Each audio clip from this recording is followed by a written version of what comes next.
All right, let's bring this meeting to order.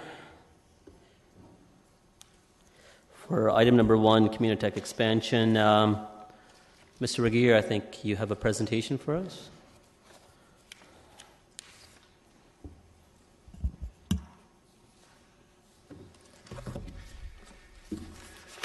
Through you, Chair Singh, I've got an introduction, some introductory remarks.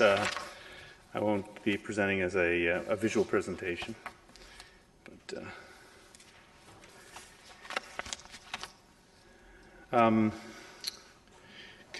committee is familiar with Communitech. We've been partners with Communitech for many years now in the development of our technology cluster here in the City of Kitchener and in the Waterloo region. If you go back to 2007, 2008, the Communitech Hub, as it's currently configured, was conceptualized in the Conestoga Room downstairs here in City Hall. And we were one of the first investors in that concept. We put some seed funding in the range of $500,000 into that project. Communitech then went to the community, to the private sector partners that they have, and raised approximately $125 million in investments from the private sector and $60 million out of the federal and provincial governments to support the evolution of our startup scene here in downtown Kitchener. The result has been an explosion of startups in the Waterloo region and in downtown Kitchener in particular, which has created the second highest density of startups per capita in the world, right only after Silicon Valley. We've seen some $700 million plus in investment, venture capital investment in Waterloo region and Kitchener-based companies with an economic impact calculated by a study by Deloitte in 2012 at about $1 billion annually into the Waterloo region economy. And importantly, I think it's worthwhile noting that we've seen a completely new identity for the city and for the Waterloo region emerge out of this. We're now known around the world as one of the high-tech and startup clusters to pay attention to worldwide, one of the top 25 startup ecosystems in the world, which is remarkable for a city that's only got approximately an urban region of about 500 and some thousand people.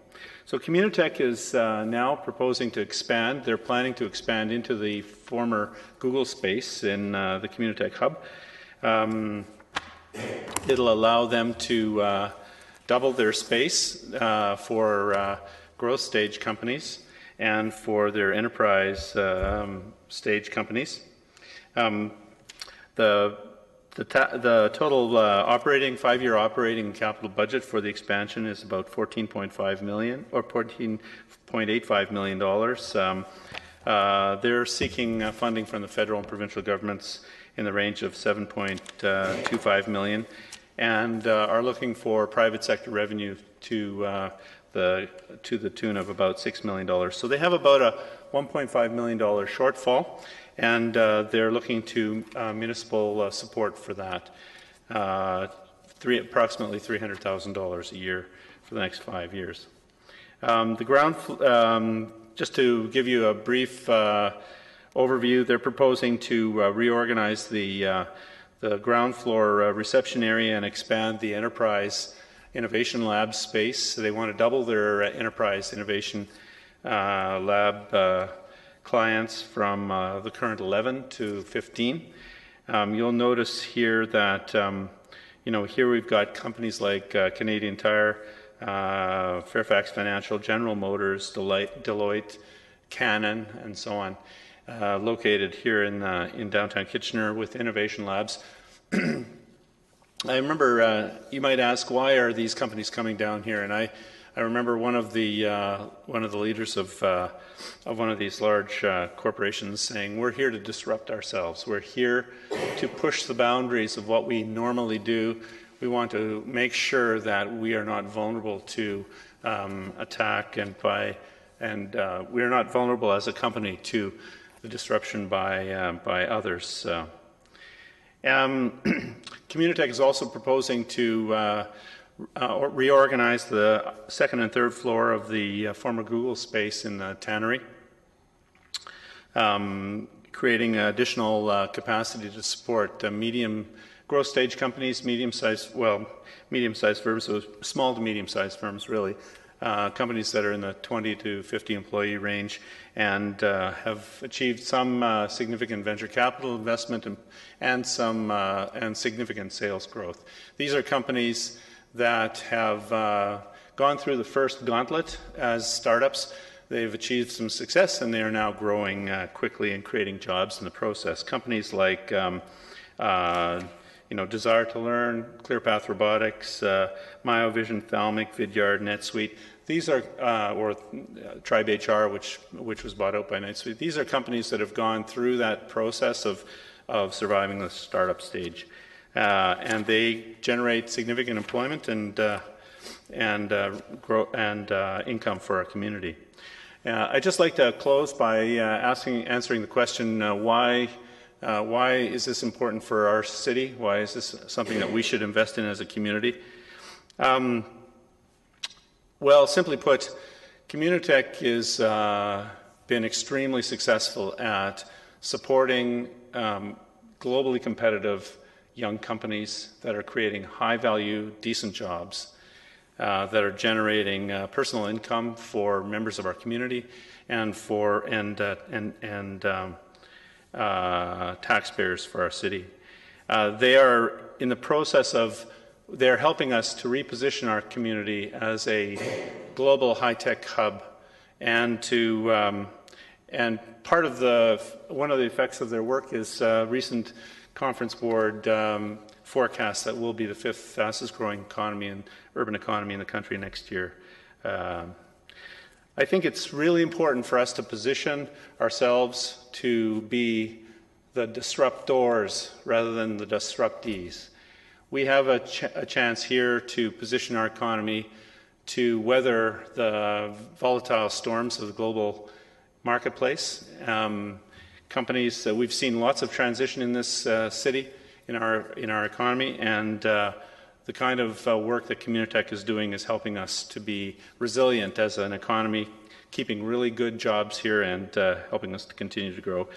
And I think most, perhaps superficially, but also extremely important, these companies are generating municipal assessment for us and the growth in revenues for the city that allow us to pay for services. So that's the end of my presentation. Councillor Singh. Thank you, Mr. Regier. There are a lot of questions. Councillor Ioannidis, you have 5 minutes. Thank you, Chair Singh. Thanks, Rod, for your report and for your straightforward approach in regards to Communitech and the impact it has on our economy. The one question that I wanted to ask is regarding with the multi-year investments. Is Communitech looking at rolling it all out at once, or is they looking at doing expansion slowly? They're looking at beginning to occupy the entire space fairly quickly, I think. I'm not sure what their leasing pattern or forecast is. They have asked us for a $300,000 commitment for each year for the next 5 years. And what we are recommending, realizing that it'll take some time to evaluate. That's a very significant investment on the part of the city if we were to make that. We were suggesting in our recommendations that we approve the first year right now, and then bring the remaining years into the budget decision process so that we can consider it in more detail and at greater length. Communitech has offered to provide us audited statements on what they've accomplished this year and so on and so forth to support that evaluation. Okay. My other question is, by us as the city providing funding, is it helping them achieve other funding from other levels of government? Oh yes, absolutely. They are in the process of raising, as I mentioned, $7.5 million from the federal and provincial governments, and this is a comprehensive expansion, and with numerous partners at the table. So we're a relatively minor part of the whole picture. I think over the course of the 5 years, they're asking for us to contribute about 10% of the total budget for the project. Okay. Chair Singh, when it's time's appropriate, prepared to move the recommendation. That's great. That's one thing I kind of hate about being chair, that you can't move things, because there's one motion I would have loved to move. Mayor Vivinovich, go ahead. Thank you very much, and thank you, Rod, for the report. Some of the questions I had have been asked already, in particular the one on how this leverages investment from other partners. But I'm wondering if you can talk about the value of the jobs that have been created in the tech sectors around creating other jobs, and sort of what's that multiplier effect, and the kinds of jobs that have been created as a result of the tech jobs? Yes. Communitech's economic impact work has identified that for every single job in the tech industry, they create about 4 jobs in the non-tech sector. It's a multiplier. It's a significant multiplier. It would be in the range of primary manufacturing jobs, and obviously that trickles out to the entire economy. People working in retail, people working in automotive services, construction, and so on and so forth. Okay, thank you. And then the other question I had is, in terms of obviously the employees that are working at the various tech companies and so on, many of which are in the downtown, come, I presume, from throughout the city, not just the downtown? Absolutely. The downtown has over 12,000 people working in it, and there are approximately 3,000 people living in the downtown. So downtown is the largest concentration of employment in the city, and it's people work in the downtown from across not only the city but the region, and from elsewhere as well. Okay, and in terms of some of the spin-offs that have happened as a result of the investments we've made here, and some that are perhaps not directly Communitech related, but perhaps Accelerator Center related, have also had spin-offs in our industrial parks. I think of Myovision, ClearPath, and so on. Wondering if you can talk a little bit about the numbers of jobs created there, and what their growth trajectory is. Yes. Myovision is located on Manitou Drive, and they've been there for a couple of years, and they're currently in and around 100 employees and looking to grow significantly. ClearPath Robotics is on Strasbourg Road, and is looking to add another 100 employees to I believe they're in the 70-80 person range now. But both of these companies have had very significant investment from particularly American venture capital companies, but also from a number of Canadian companies, and are growing international sales quite dramatically right now. And from an economic diversification point of view, is this sort of exactly the kind of thing we want to do? I mean, I know some people have said, well, we don't want to just focus on tech because look at what happened with BlackBerry as an example, and they've obviously worked through some challenges and are continuing to be successful. But I think more importantly, in seeing a number of companies be successful at the 200, 300, 500 range as opposed to thousands range is actually better in terms of looking after our local economy. Is that not correct? Yes, absolutely. We talk a lot about the Waterloo region as having a robust ecosystem, a high technology ecosystem, And that means that it's got the entire, it's got a lot of small companies, very small companies, a lot of startups.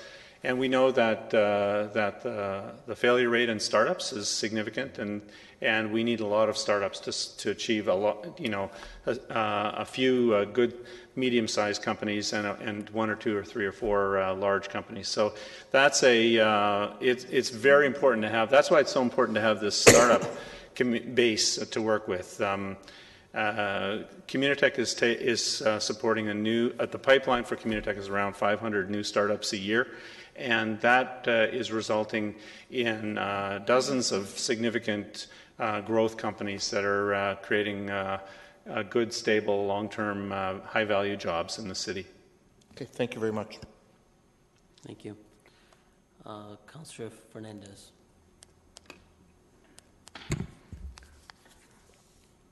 I wasn't ready yet. I'm gonna drop down because I have a couple more questions I was writing out. No problem. Councillor Galloway-Seelock. Yeah, I just have 2 questions to start with, I guess. One, do we currently still have the second story incentive program? And if so, does this somewhat replace it? Because it seems like it's targeting the same group.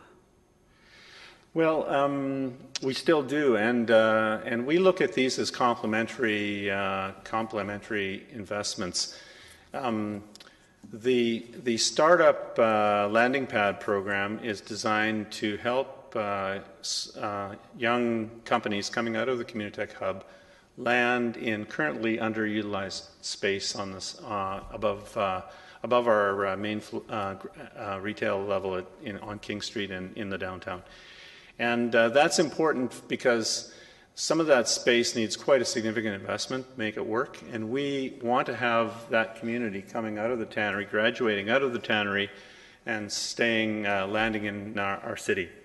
Some of them are tempted by lower rents elsewhere, easier access, and their investors, are often from California or from Boston or New York. So their investors often want to pull them to those cities. So we want to create a little bit of incentive to get some of our space upgraded in the downtown, and the economics of that isn't always in favor of the startup.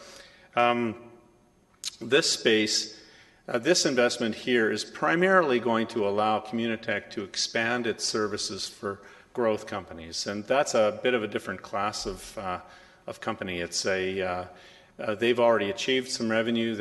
They're growing, but they need a fair amount of support. Their executive teams are into areas of expertise that they may not be completely familiar with. They've now got significant teams to manage. They're raising larger amounts of money, and so there's a need to provide a good suite of services for those growth companies, and that's what this investment is primarily targeted at. I still see them, I think, barring your answer, I still see them as somewhat similar, so that's a little bit of a concern to me. And then, has the region been approached at all for any funding for Communitech, understanding that it's located in Kitchener, but it really does have that regional focus, and I don't see any funding request on the construction estimates from the region. No, Communitech does have a regional impact. There's no doubt about it. In fact, it has a provincial and some might say a national impact in some respects. I believe they're in conversations. I'm not sure what the status of those conversations are with the region.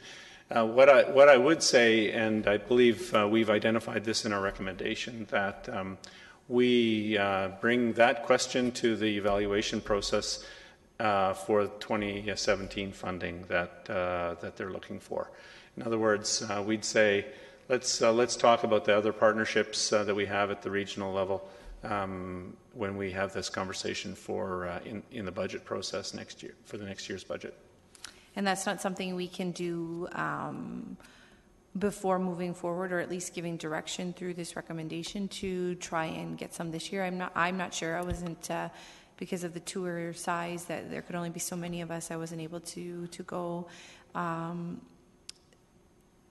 Is there is there an urgency? Like, I know they're ready to move in, but to specifically our 300,000, is there an urgency to that? Or can we see if there's an opportunity to request some of the 300,000 from the region? Well, we can certainly put that on the agenda with Communitech. There's no doubt about that. There is urgency, however. They are in the process of, they want to move forward quickly to prepare the space. They have some significant growth opportunities. The $300,000 for year one actually accords reasonably well with the renovation costs for the two spaces, the second and third floor space in the Google that Google is currently moved out of, and the main floor the enterprise innovation lab space. So they're hoping that they can use this funding to get that construction work underway so that they can start the ball rolling on leasing and that sort of thing. Did I just hear you say that part of their construction costs are for the innovation, the space for Velocity? Did I? No. That was something different? Okay. Yeah. Sorry, I wasn't on the tour, so I wasn't sure if they were linked at all. Okay. If you can picture when you walk into the tannery, the Communitech space is on the left. They want to reorganize that space to create more room for enterprise clients like the Canons and Canadian Tires of the world. And then they get about 15,000 visitors a year, which their current facility is not able to manage effectively. So they want to reorganize their reception area to allow them to handle that volume of traffic. Okay. Thank you. Councillor Gazzola. To whom does Communitech report? It has a board of directors, which is made up of primarily private sector members. It's a membership-based organization with approximately 800 or maybe it's 1,000. Tom, I don't know if it's higher. Okay. 1,200 members, yeah. So they're a private corporation, and it goes no further than their board of directors. They're a private, not-for-profit corporation, that's right. And their members, you say they have 1,000 members? About 1,200. Yeah. Is there anybody from our city on the board of directors? No, not on the board of directors. We are members of Communitech, though. We do have a membership, and that membership is allowing employees of the City of Kitchener, and particularly in our IT division and in our Smart City initiatives and so on, to participate in Communitech-based programming. How do we get someone on the board of directors? That's an interesting question we can possibly ask. My next question is, you've partially answered it, that, and I hope, I wanted to know if you had audited statements, most recent audited financial statements, if we could have those, a copy of that by next week? Yes, absolutely, for sure. Yeah, they did send them, and I apologize, they're not in my package right here, otherwise I'd circulate them right now, but we do have them, yeah. Now, the other thing is, do we have a little more detailed budget relating to this $15 million project? Or we just have one sheet here that doesn't give a great deal of information. Yes. They have, this gives you the projected revenue streams and the high-level costing for the program. The bulk of the budget is made up. The expenditure on the expenditure side is made up in the operating side. They have asked us to not go into too much detail with regard to the construction budget for renovations because they're currently in negotiations on that to manage their costs. So we can provide some of that, but they've asked us to. Well, the bulk of the money is for operating facility costs. Yeah. Can you explain to me what that is? Is that salaries? Is that what is that? Yeah, it'll include a range of costs, including the cost of the space, the lease costs, the heating, lighting, municipal tax on the space. It'll include the salaries for programming, the support services for the companies, and so on. Well, shouldn't we have a little more of that detail available? I can certainly ask them for additional information on the operating costs. What is the status of the senior government funding?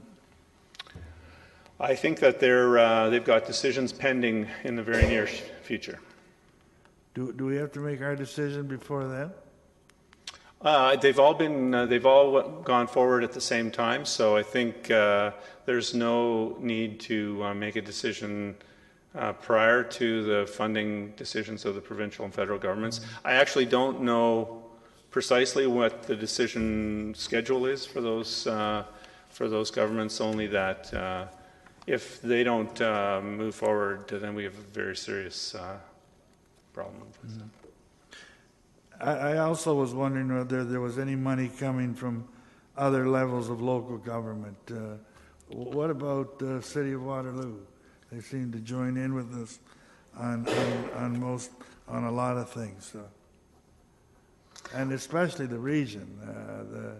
This is somewhat of a regional issue, is it not? Yeah. Well, as I mentioned earlier, Communitech is a benefit to the entire Waterloo region, no doubt about it. I know that that Waterloo does support Communitech. I don't know if we have a current figure on their funding, but this is another question I can put forward to Ian in preparation for. Can we have all these questions answered by the 21st when we have to ratify this? Yes, but I wouldn't expect them to be able to line up additional funding from those other sources by the time we need to consider this in council. Now, what would happen if the funding from Kitchener were reduced to $100,000 a year for a 5-year period? I know mathematically it's 500,000 compared to $1.5 million, but what would that kill the project? Well, I know that it would, if we were to reduce the amount requested for this year, that it would have a direct impact on the scope of the renovations that they could make in the space that they're going to be moving into. The impact on the subsequent years is less certain, because if they were able to fill that with regional funding, for example, or other sources, it might be mitigated. But they do have an aggressive development program here, and it's one that we'd like to see them fully implement. Right now, there aren't additional sources from other levels of the local government, but it's one thing that we might be able to mobilize on over the next 6 to 8 months. Councillor Gazzola, do you have quite a few questions, or? Just one more question. Go ahead. At the end of all of this, we're investing $1.5 million. How do we judge whether this was a good thing to do or not? Yes. I think that that we'll be able to set with Communitech some performance measures. I have no doubt that the federal and provincial governments will be establishing performance measures. Communitech has historically had a third-party consultancy conduct a review of the impact of their work and the objectives that they've set for their work on a regular basis. So no doubt that we would have access to that review information. Thank you. Councillor Gazzola did raise a good point about membership on the board. I'm looking for the City of Kitchener. So if there ever is an opportunity, I completely selfishly volunteer to be able to serve. So, Councillor Davey. Thank you. And actually, kidding aside, I think it's a good question to figure how we can get potentially, if there's any possibility of getting some exposure on the board, I think it would be beneficial. Question, first off, I noticed that when the Velocity expansion came forward, we were touting it as the largest startup incubator in North America. I notice here it says Canada. Are we just being cautious on this, or did we discover something that's perhaps larger somewhere else in North America? I just need to know how to brag is my question. Yeah, right.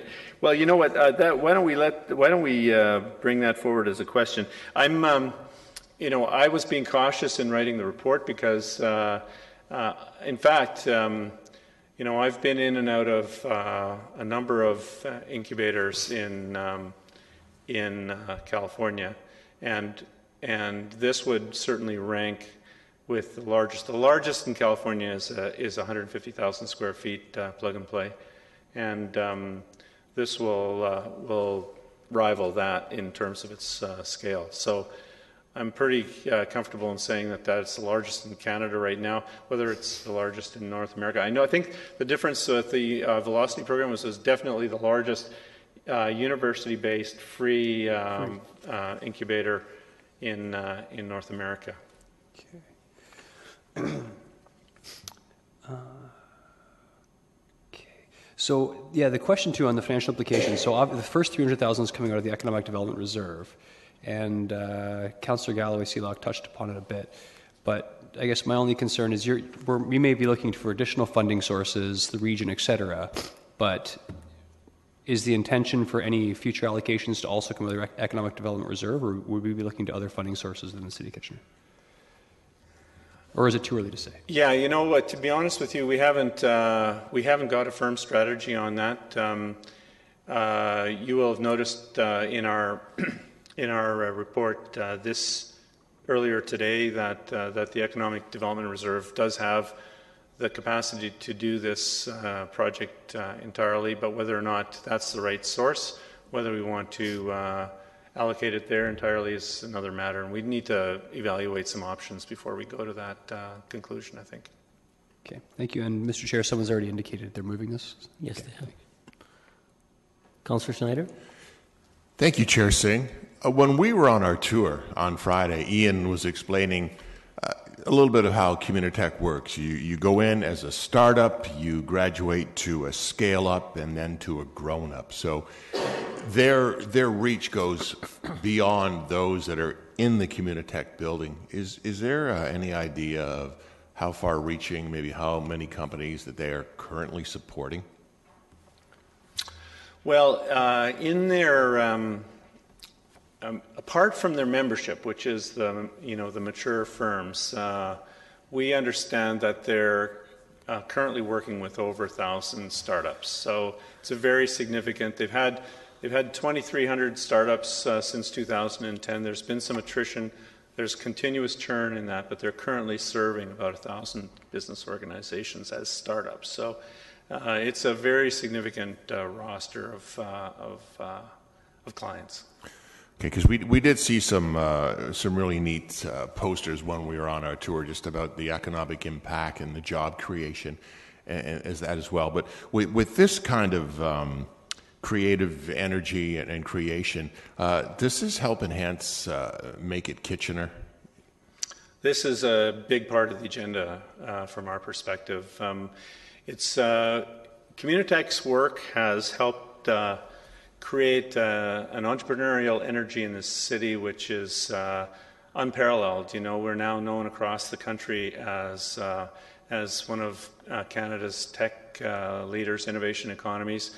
I can tell you that brand extends to the United States and beyond. And I've recently had a chance to take a look at parallel systems, elsewhere in economic development initiatives elsewhere, and most cities in the world would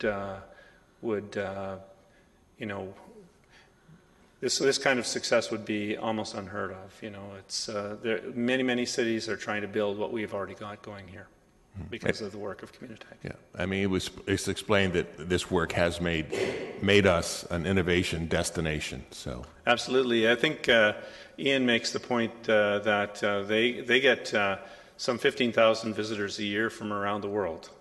People coming to study their models and their work, and now some of the largest corporations in the world are coming to set up innovation labs in their inside of their building in order to compete globally. Thomson Reuters, General Motors just set up an innovation lab there. Canon has their only Canadian R&D office in that space. So it's really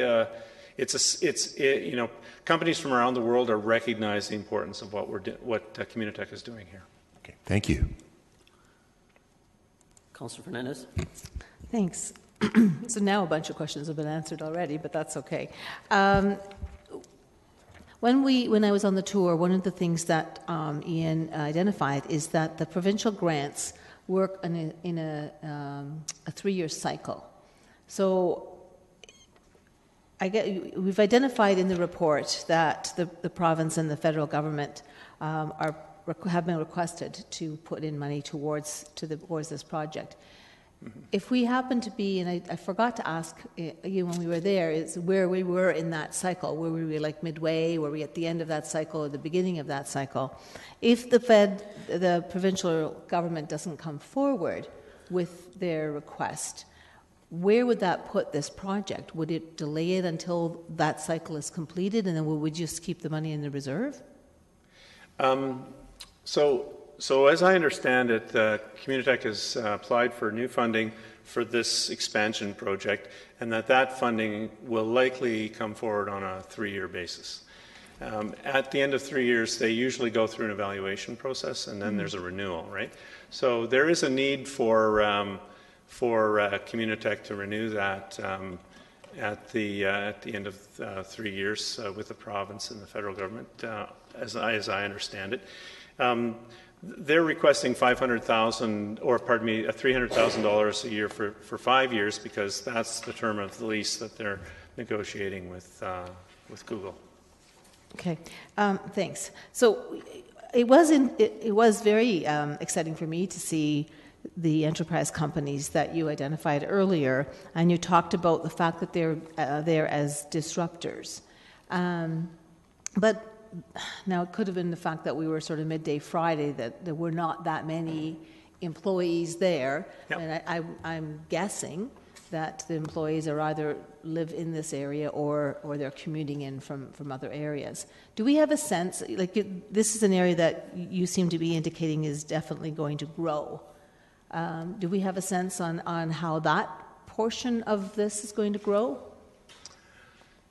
I have some general understanding of the companies that they're working with, and they're companies at the top echelon of Canadian corporate life. It's the global brands that we all know about, and some that we don't. I've had a chance to talk with a couple of the leaders of some of these companies, and I can recall I asked one of them, how it was going. They had been in the hub for about 12 months at that point. They had established an external office, and I asked him, how do you feel?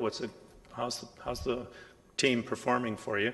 And he said, if they don't come up with another idea for the next 10 years, I'd be happy to pay their salaries because they have really delivered the goods for us right now. Okay, that's good.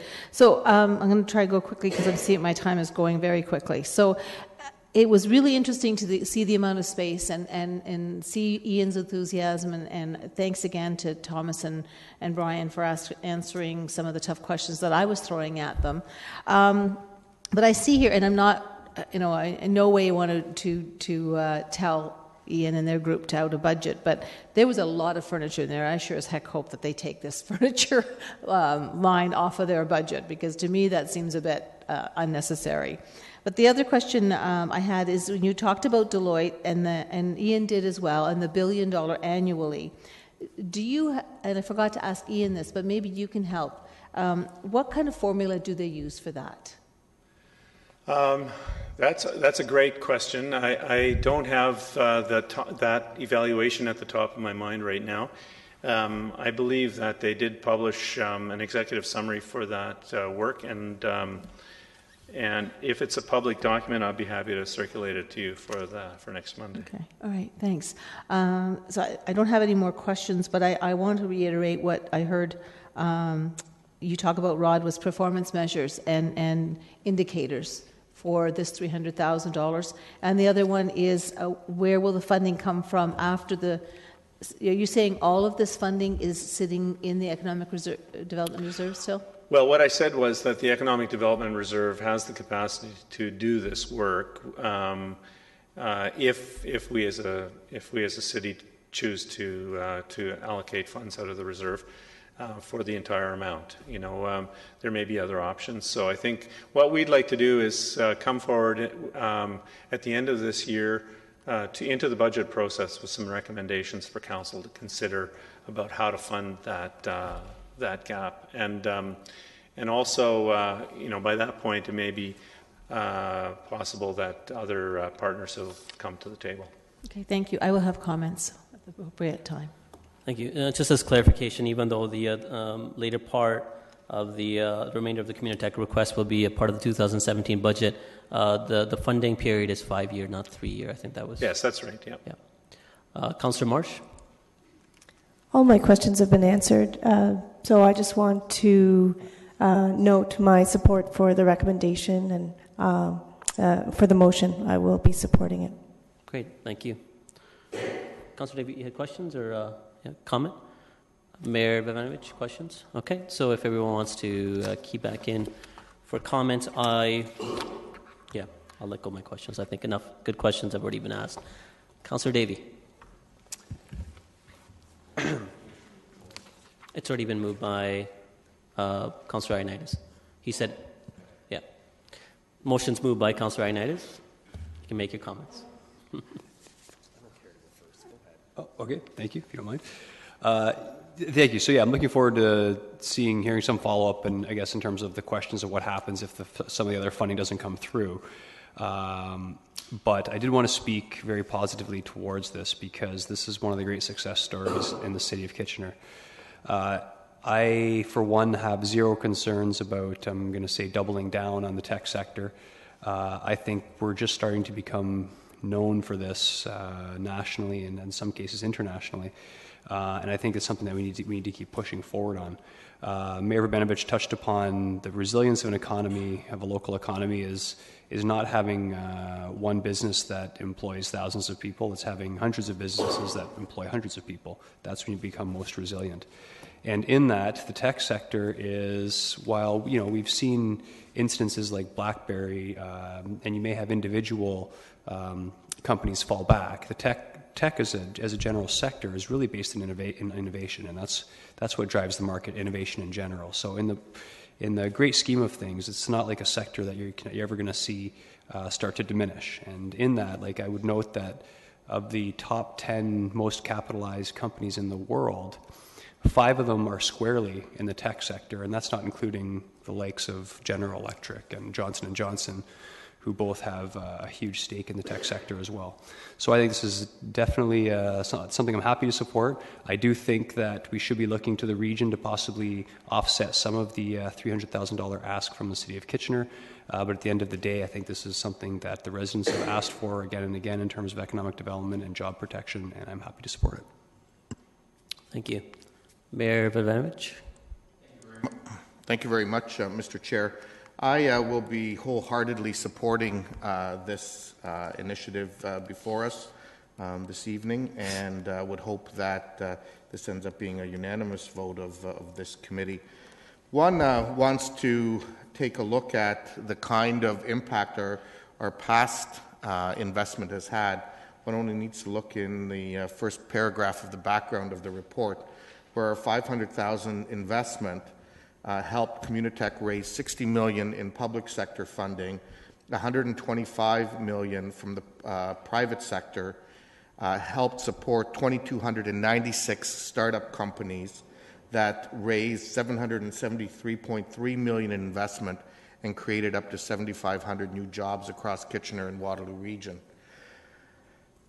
I would venture to say that there probably hasn't been an investment by this municipality of that small of an amount that has generated that kind of return on our investment in the history of our municipality.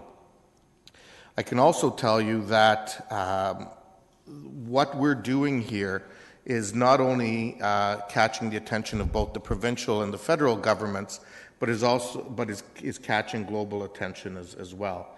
In the provincial budget, we certainly know that The provincial government has responded in terms of their investments in some of the innovation happening within our region, the dollars towards the Perimeter Institute, the dollars that they've given to the University of Waterloo in conjunction with Western and McMaster for a new advanced manufacturing consortium, and the ongoing commitments towards investment in transit initiatives, subject to negotiation with the freight railways, which we know are the biggest stumbling block, particularly in terms of two-way all-day go, and also ultimately the work that will need to be done for high-speed rail.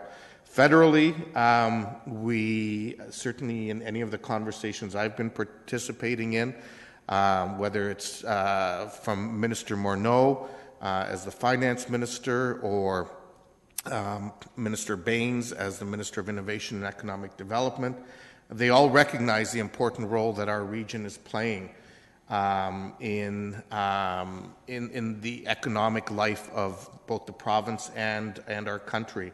And a lot of that is stemming from what's happening at Communitech and the overall ecosystem that exists here in the region. I believe that this investment is critical for us to continue the momentum that we've been able to see over the last number of years. One needs to pay attention to the fact that the rest of the investment world is continually watching, because a lot of the talent, a lot of the kinds of things that we're talking about can very easily locate anywhere. And we are continually competing for talent. So much so that we need to try to attract people from other areas into Waterloo Region.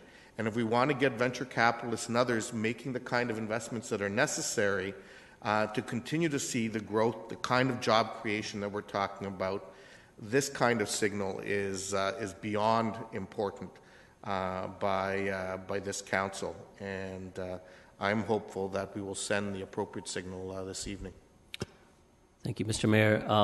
Councillor Ioannidis, you're next in queue, but because you moved the motion, do you want to speak last? All right, go ahead. Today's been a really interesting day. It's not too often where you deal with transformational issues and projects, and here's another one again that is upon us all in one day. So it's kind of all the great things that are happening in our community. But right now, I feel we are here at a crossroads with regards to Communitech. I think the world is catching up. It's beginning to take away some of the luster that makes Communitech so great. If we want to continue to be relevant and remain a dominant force in creating jobs and the economic spin-off this organization creates for our community, we need to act now. The opportunity is here to continue that growth. If we fail to support their efforts, we may stand a chance of losing Communitech in the near future. By continuing to invest in Communitech, we can build upon the next phase of growth our community is experiencing due to our previous investment, which is continue the support for startups to go into mid-sized organizations, build that ecosystem to create the next BlackBerry or Desire to Learn. In addition, Communitech and our community can leverage our investment and obtain millions more from other levels of government. This investment will continue to help see the evolution of our downtown grow, see our city become further viable, and continue to make us globally economic relevant. The benefits are long and enormous, and what Communitech has accomplished for our community. Thank you. Councillor Fernandez? Thanks. So I was heartened by being on the tour. It certainly it's hard not to get caught up in Ian's enthusiasm about what's happening at Communitech. I think that there's certainly a huge amount of space there, and we heard that over and over and over again about how much space there is, and will they be able to fill it up? And I asked that of Ian. I said, "Are you going to be able to fill this space?" And he said he's got some firm commitments already about some of that space. So I'm impressed about that. I was impressed about the solid companies that we saw the enterprise companies listed in the report. Even though there were only a couple of employees there, the work that they're doing, I think, could be, disruptive as what Rod was using. Thomas gave me another analogy that I thought was really helped to make it clear for me in my mind. I think that it's still taxpayers' dollars, and I still think it's good to question.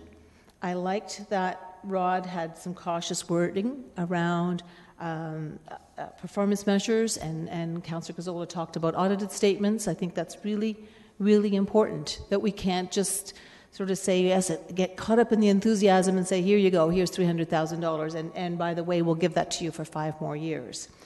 So, there are many startups that do okay. There are many startups that don't go anywhere. There are startups that become scale-ups and then become grown-ups. And we keep hearing about Moyvision and ClearPath, but it's the same ones all the time that we hear about. I'd love to hear about a few more. If we can, we can dig up a few more names that we're not using the same ones over and over again. But I think it's going to be important to watch how this grows, what happens. I think there's a tremendous amount of opportunity here, but I'm glad that we're only committing to 1 year, and let's see what happens next year. Let's see how those partnerships come on board. I will support it this time because I think that there's, again, being on the tour was very educational, and I'm really glad I went, and I think that was important. But I don't want to get caught up in just Ian's enthusiasm, because of course he's going to be enthusiastic. This is part of his baby. And just like anything, we're enthusiastic about what we do and how we see it growing and where it's going. So I'll look forward to some of the additional information that we've asked of Rod and see what happens when it comes to budget time. Thank you. Councillor Schneider. Thank you, Chair Singh. It was really inspiring being on the tour. I think the posters that I saw inside of Communitech show a history of success. 4,082 startup jobs created since 2009, 2,296 new companies created since 2009, 7,586 jobs in existing companies. The effects of the innovation under Communitech are far-reaching within our city and within our region. We're in a great position here. We have great universities and a great college that can feed into Communitech. This is a great place to be, a great place for innovation. It is an innovation destination, and as Rod said, the entrepreneurial energy that Communitech creates goes far beyond the walls of that building. I'm really proud to support this. It's a very small investment for a very big benefit. Councillor Gazzola. I've heard the term here, disturber. We need to be disturbers, so I'm going, disruptors, sorry, I'm going to be a disruptor. If I were to go around this table, I think, and ask members of council what the most important mandate we have, I think I would get the answer, economic development, probably 9 times out of 10. And that's very well, that's fine. And you deserve to be excited and caught up with this whole issue. To me, that isn't our most important mandate. And I think of other things, many other mandates, to me, which have always been part of our local picture, part of our local government, and that's the way I think. There are a lot of questions asked tonight. I've asked a number of questions. I really, in the first instance, I have 2 weeks to get some answers to some of these questions before we really have to make a decision on this. I hear so many wonderful, wonderful stories And I often ask for more details. Can I have details? I mean, it's so easy to spit out figures, but what do they mean? Where do they come from? So I'm quite a skeptical person in a lot of things. And here, again, we're being asked for a substantial amount of money. That could do a lot of things in this community. Is it our most important function? That I think a lot of you have answered that question to me. To me, it isn't. So at this point, unfortunately, I'm interested in what's happening. I want to get more knowledgeable about what's going to take place. I need more. I need a lot more information, and perhaps in 2 weeks, maybe my mind will be changed. But at this time, I can't support this. Thank you. Councillor Galloway-Sealock. Yeah, having not been on the tour, I don't feel I come from an emotional place of as enthusiastic as some of the others who got to go on the tour. But I appreciate hearing their feedback and input and what they learned along the way. And since the question was asked, what would be the most important mandate? My most important mandate and why I feel I'm here is to listen to the residents of the city, as I think most members of council around here would probably say. And in listening to the residents of the city of Kitchener, we can always turn to our Environics survey. And I believe that within the top 3 of that, economic development is in the top 3 of what the residents of Kitchener want to see us focus on and devote some of our time to. But in the meantime, I think this is one investment that we can make to continue to drive economic development in our community. It's a small portion of the overall cost and funding for Communitech. And I think as this committee has directed staff to seek other funding from the regional government, because it is a regional focus, I think we have an opportunity to possibly decrease the amount that we input year over year if we choose to go in that direction moving forward. But my mandate as a member of council to sit around this horseshoe is to listen to residents and advocate on what they're suggesting they want in our community. Thank you. Giving myself 10 minutes to speak. No, I'm not. Thank you. For myself, I did take advantage of going on the tour, and I don't think I'm necessarily enthused, and that's the only reason I'm supportive. I try to seek out and look for actual facts, and I'm going to try to focus on the actual facts of the benefit that Communitech has had on this community. Some years back, City of Kitchener, wisely so, decided to put small seed funding to this emerging non-for-profit organization with $500,000 initial investment. The federal government leveraged almost $20 million.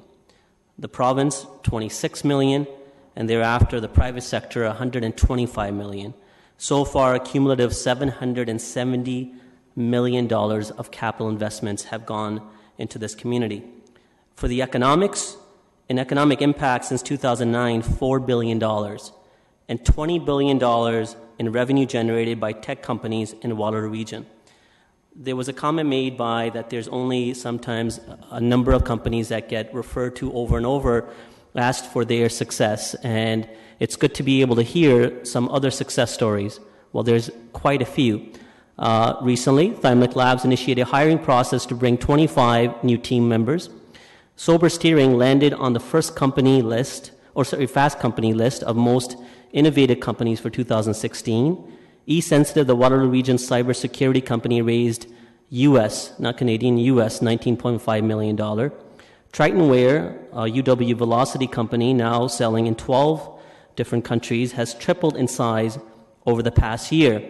And looking at the media, and I think that's a lot of leverage we can take with the media having an increased focus on what's happening in Waterloo Region, in the city of Kitchener, and along the corridor between Toronto and this region. Globe and Mail op-ed by John Kellner and Laura McGee cited the corridor's potential as a key to building a stronger tech ecosystem. That is the reason why I strongly support this initiative. So with that, a recorded vote has been called.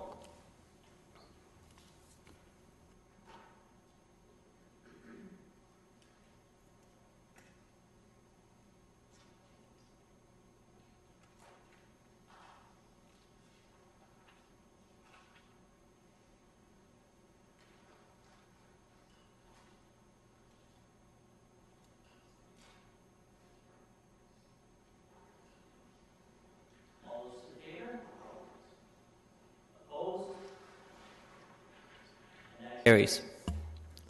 Thank you, and thank you to staff.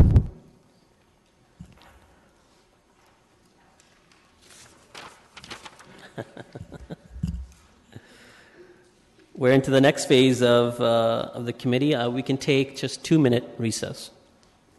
The remaining minutes on the clock.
The only thing is, most people like myself decided, hey, you're beating Boy Scouts.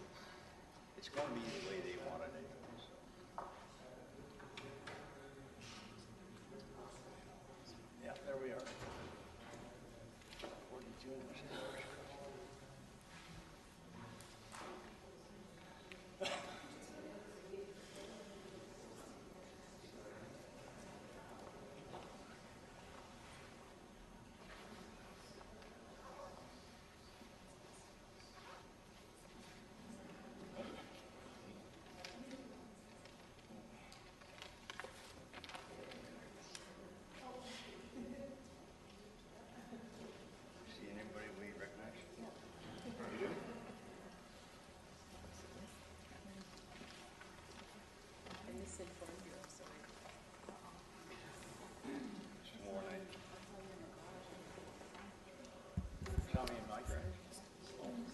I just saw some extra people come into the chambers. If anyone wants to appear as a delegation, please register with the clerk.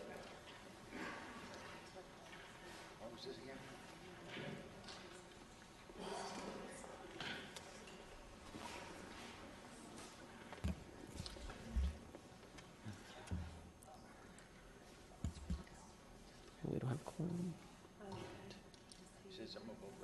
We do have quorum, but it's all right. We'll wait a minute.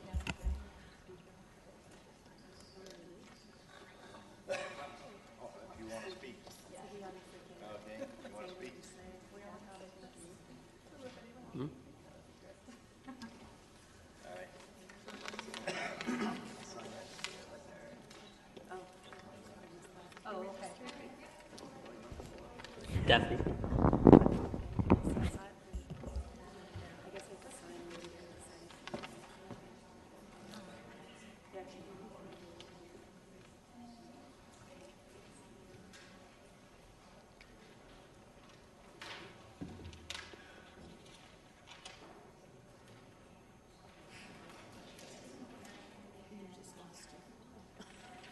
I did.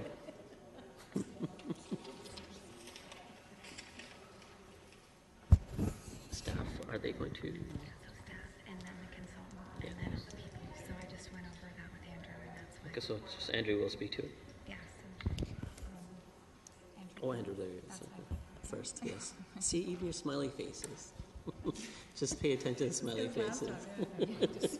That's easy face to I'm so used to the phony faces, so that's why. See, don't highlight the first, highlight the name. Yeah. I'm fine. learning aids, educational. Sure. I can help you with those, but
Okay, let's bring this meeting to order. We're past 7 o'clock.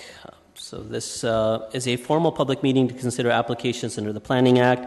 If a person or public body does not make oral or written submissions to the City of Kitchener before the proposed applications are considered, the person or public body may not be entitled to appeal the decision to the Ontario Municipal Board and may not be added as a party to a hearing of an appeal before the Ontario Municipal Board.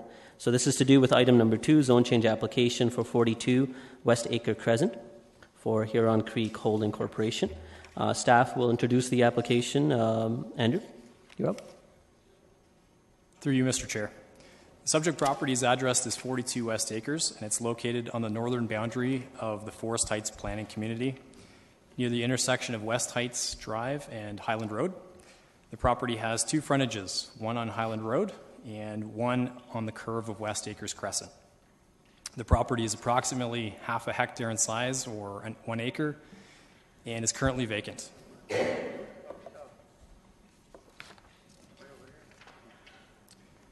surrounding area is composed of low-rise residential development, mainly single detached dwellings. The corner of Highland Road West at West Heights Drive contains a neighborhood commercial plaza, as well as a townhouse complex across the road. The applicant is requesting to change the zoning from R4 to R6 to allow the development of 27 stacked townhouse dwelling units, 12 units in one building, 15 units in another, both facing Highland Road. The proposed zoning would comply with the parking and massing regulations of the requested zone.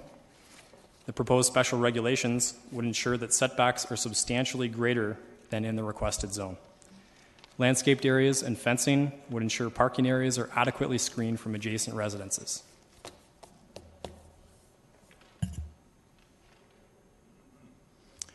We received a significant amount of feedback from the community. In response, we held a neighborhood information meeting on June 23rd, 2015 at the Forest Heights Community Center. 2 of the main community comments expressed were, firstly, concerns about the amount of traffic that future development would generate.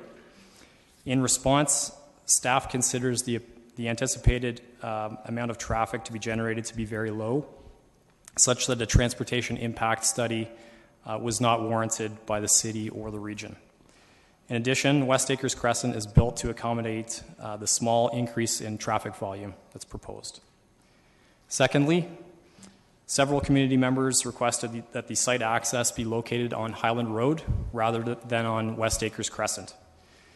In response, staff understands this community concern and the reasons behind this, and because of this, we paid extra attention to this particular request.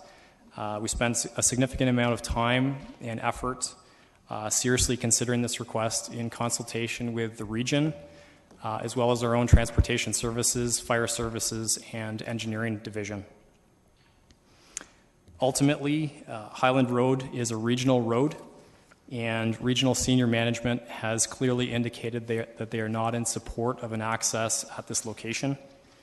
Also, it was determined through these discussions with our own fire services and other staff that it's unsafe from a fire safety and access perspective.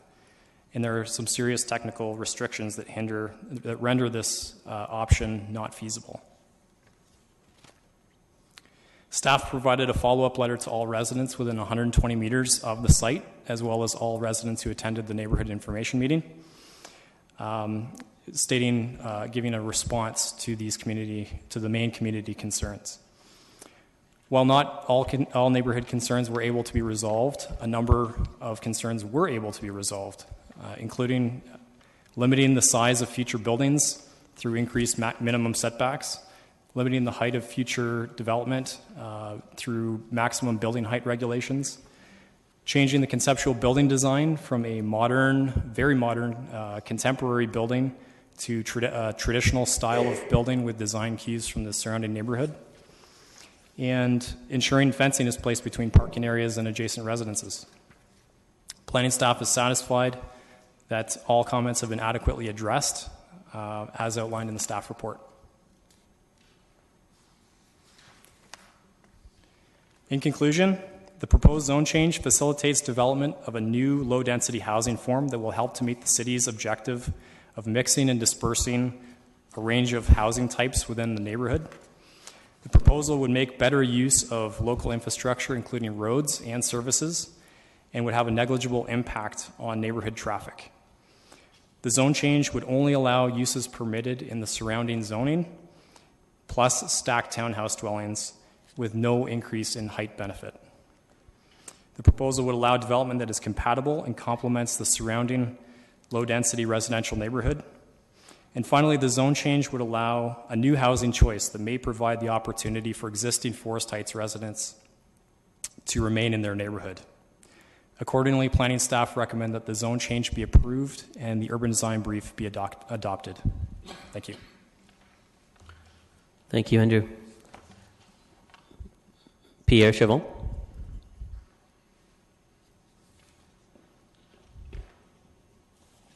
Hello, Pierre. As you know, you have 5 minutes.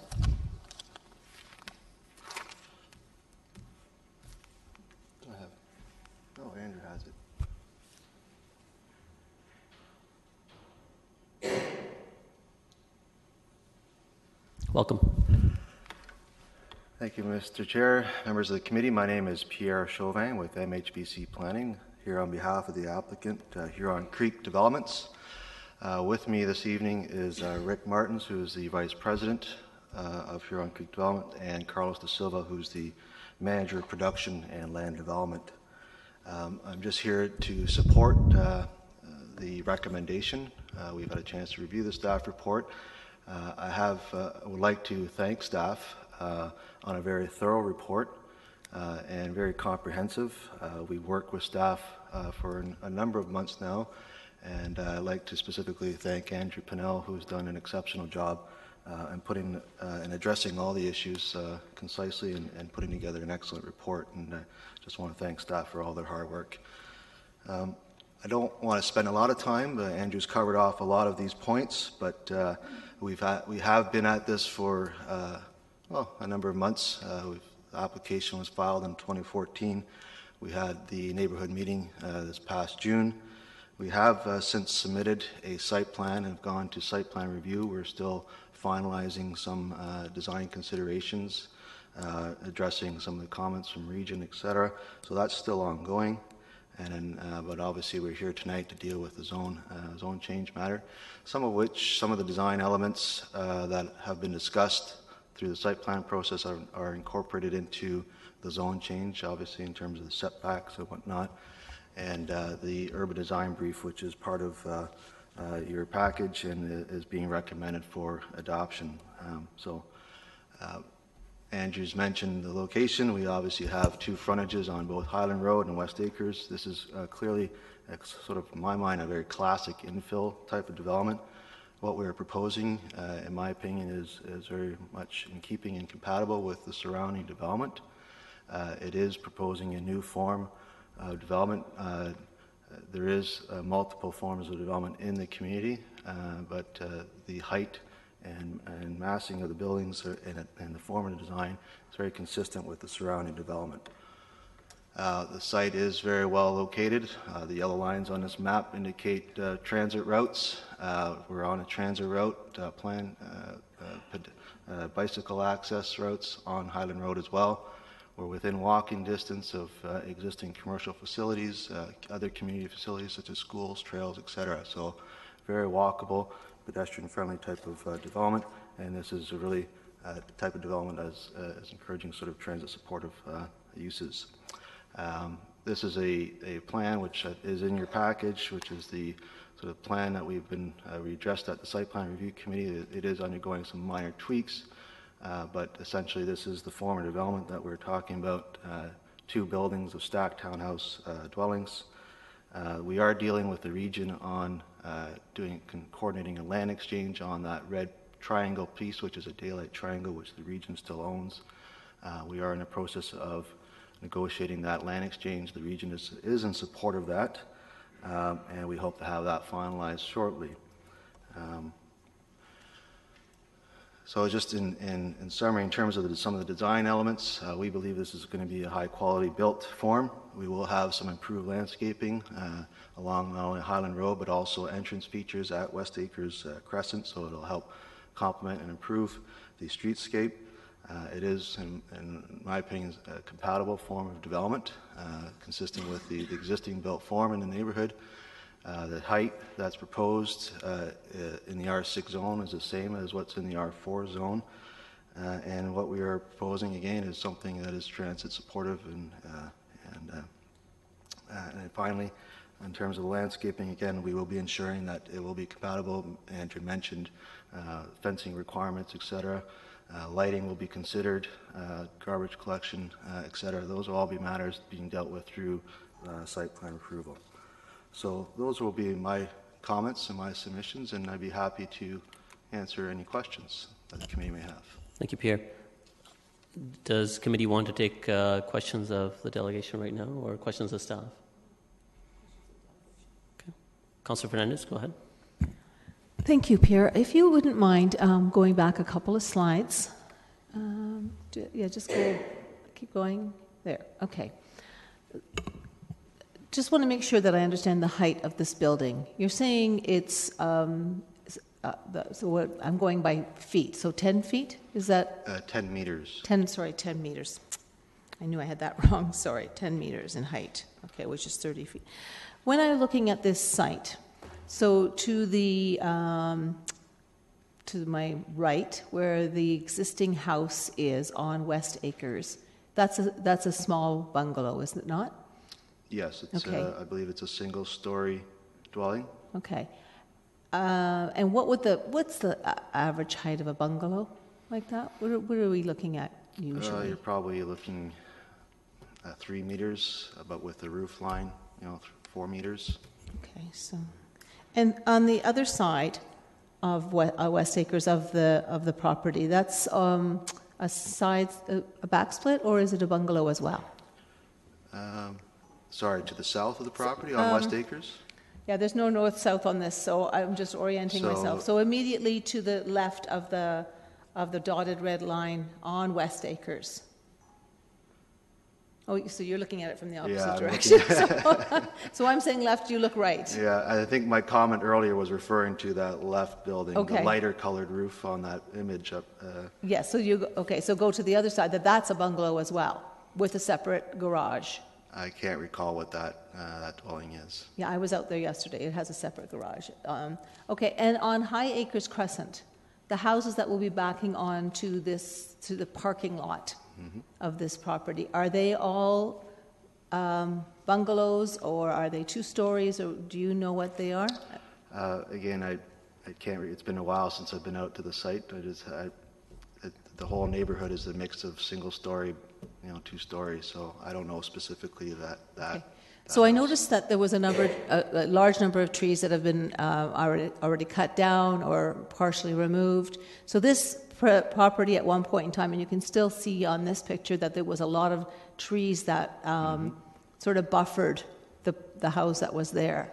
All of those, of course, will be gone.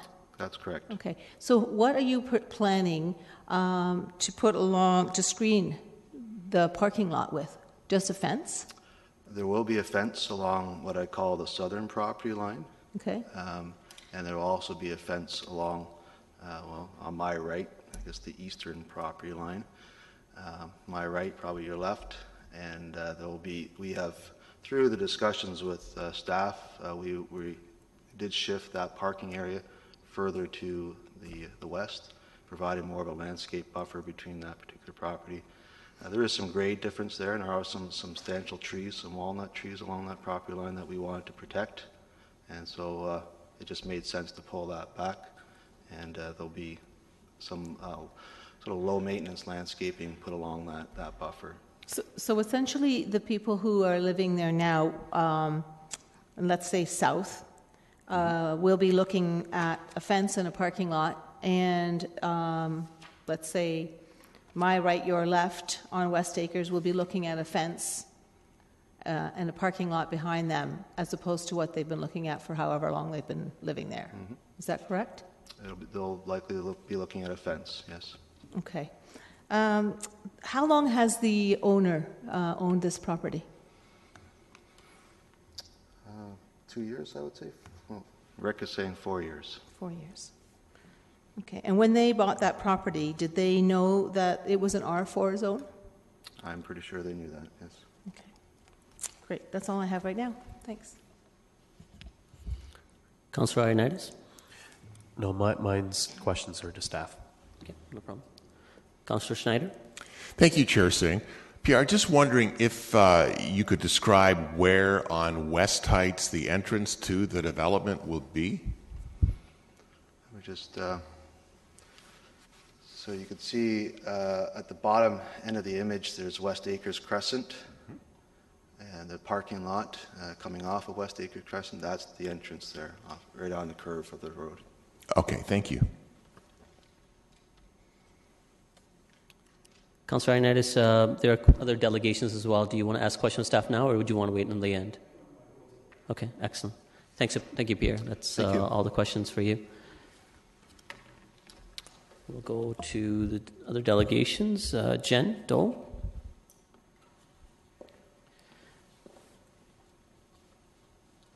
Jen, pursuant to committee and council delegation guidelines, you have 5 minutes to speak. Okay. Yeah. Whenever you're ready. So I'm Jen Dahl from 63 West Acres. I moved to the neighborhood about 4 years ago, and we have a young daughter, so we felt this was a great neighborhood for her to grow up in. This is a very strong community. At our neighborhood meeting last summer, we had about 50 to 60 people attend to gather information, and most were in opposition of this as well. The main issues I have regarding this new report include access, location, and traffic generation.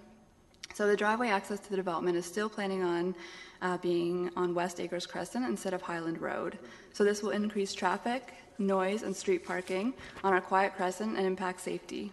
I disagree that this increase of vehicle trips due to this development will be minor. This development should face Highland Road and be accessed by Highland Road only, as it is not compatible with this neighborhood. We have a young child, and this is a very quiet, safe neighborhood, and this development would jeopardize that. The site design. This includes light pollution, garbage storage, privacy concerns, noise from service vehicles entering the development, and things like that were already mentioned. I would also like to bring up that on Monday, December 7th, I did email the city to complain about all the mature trees being cut down from the property over the weekend. And that was even though nothing had been decided yet, and there's already a negative impact on our community. The compatibility and density is my area of most concern. So changing the zoning within an established residential neighborhood is not ideal. This went from one single detached house to possibly stacked townhouses with 27 units. That is too much of an increase in units on one property and is not compatible with this neighborhood. Instead of the one house on that property, you've estimated that up to 50 people would reside within this development of 27 units. One resident commented that we have 42 single detached houses on the entire street, so an increase of 27 units or 50 people would be substantial and not compatible with this neighborhood. Your conclusion in this report states that planning staff believe this zone change represents good planning and is in the public's interest. I do not believe this to be in the public's interest. It is not in our neighborhood's best interest. If this zone change passes, then the other quiet neighborhoods like ours should be prepared for zone changes in their own neighborhoods as well, even if the proposed zone change is not compatible. Just to wrap up, I do hope that you will take our feedback into consideration. I know lots of people have submitted written opposition as well and signed petitions and things like that, so we are working together. The next steps for us, if this does get put through, would be contacting the OMB, retaining a land use planner and possible legal counsel as well. Is there any question? There is some. Councillor Fernandez.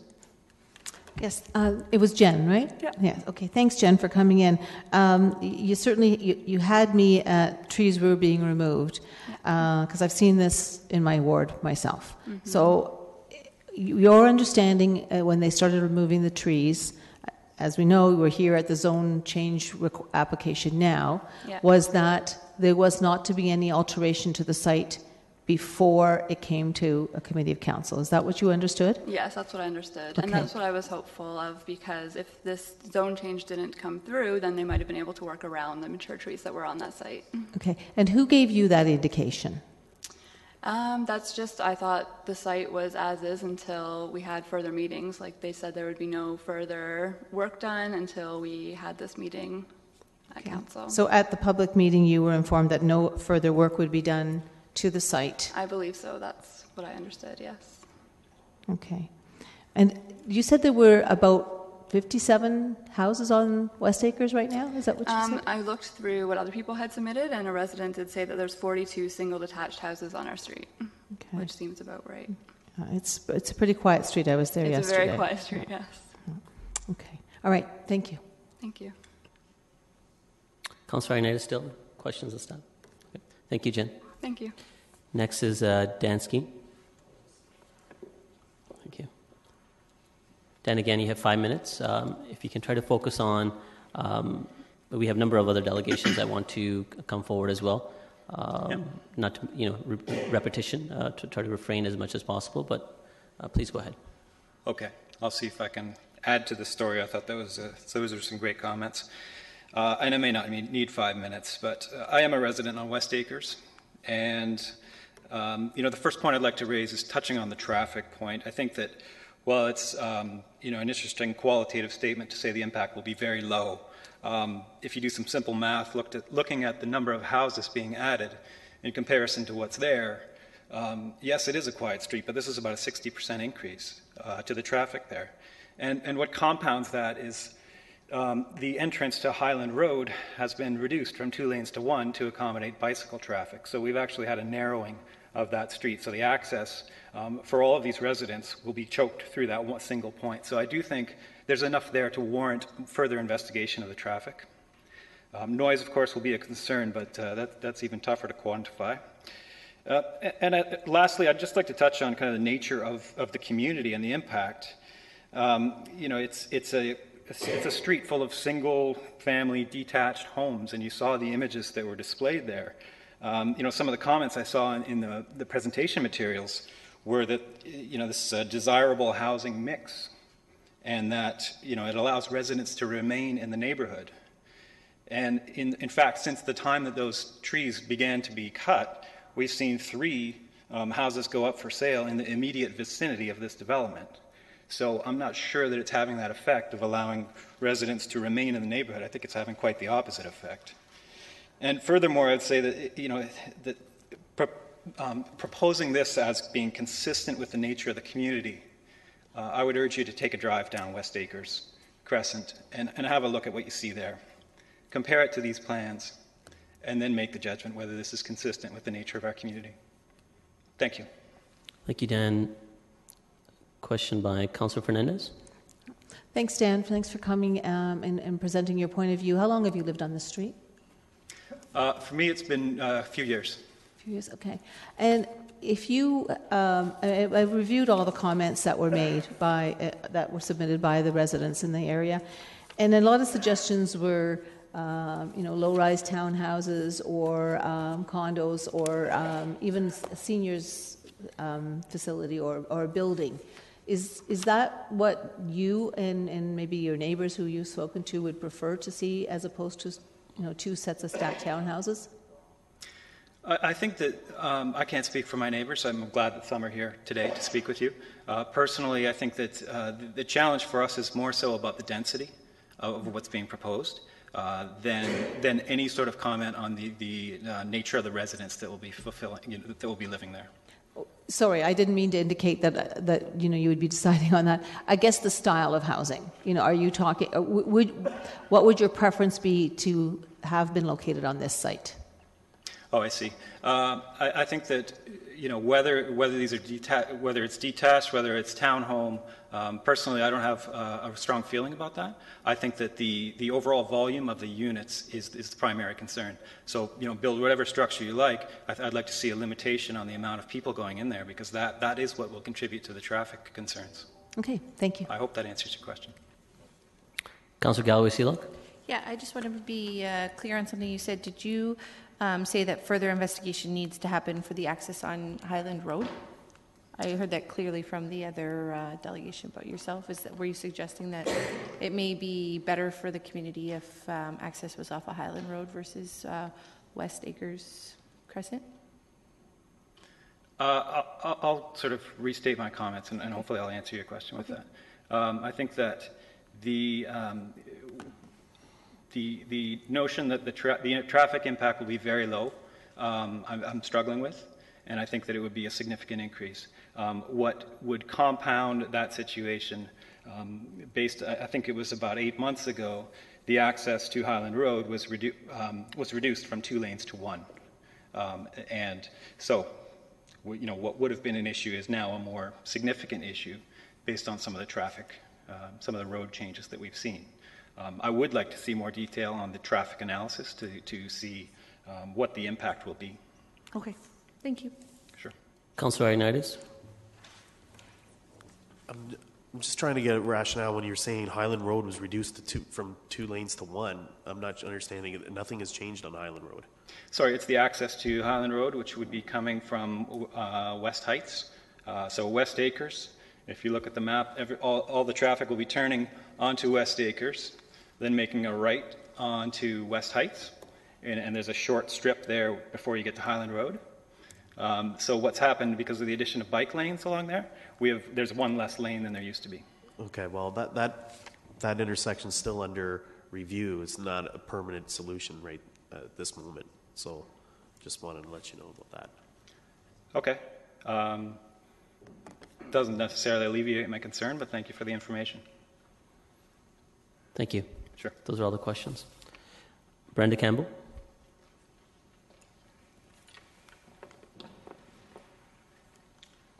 Again, you have 5 minutes. Good evening. My name is Brenda Campbell, and I own the property on the west side for approximately 6 years now. So I just wanted to point out that there are not 2-story houses there. They are bungalows and back splits. And the concern of that was the density, the heights of the building, because they are bungalows and back splits, and the sheer volume. My question was about the 4.6 meters, the setback from the west side, 21.5 meters from the east side, and 22 meters from the south side. Why is it such a smaller amount on that west side? And what would be coming right up against that? What type of fencing would be in there? Exactly how high would the fencing be? What would it be made of? The only thing that runs along there right now is fruit trees on my property.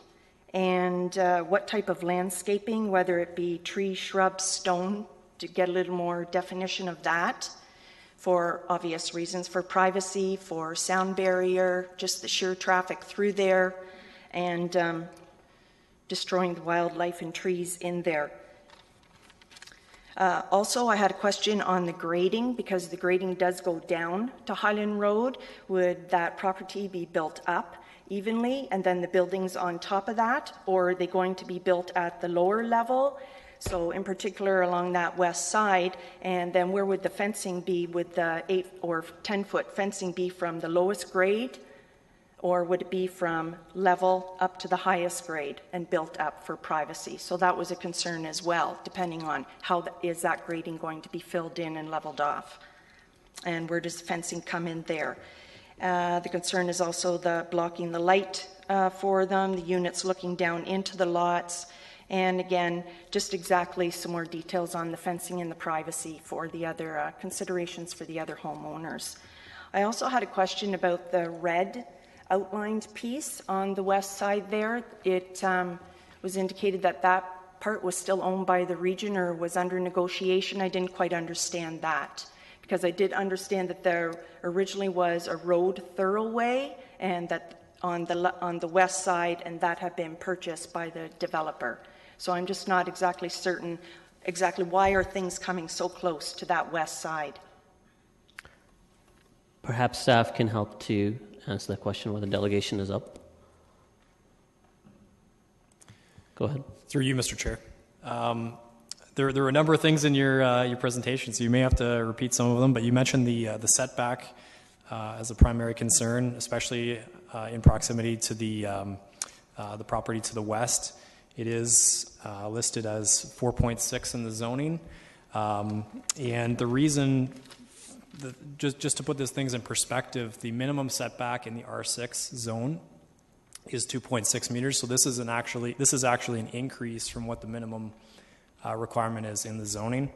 The reason why the setback is so much smaller on the west side than on the east side has to do with the site orientation. There needs to be a place for more parking.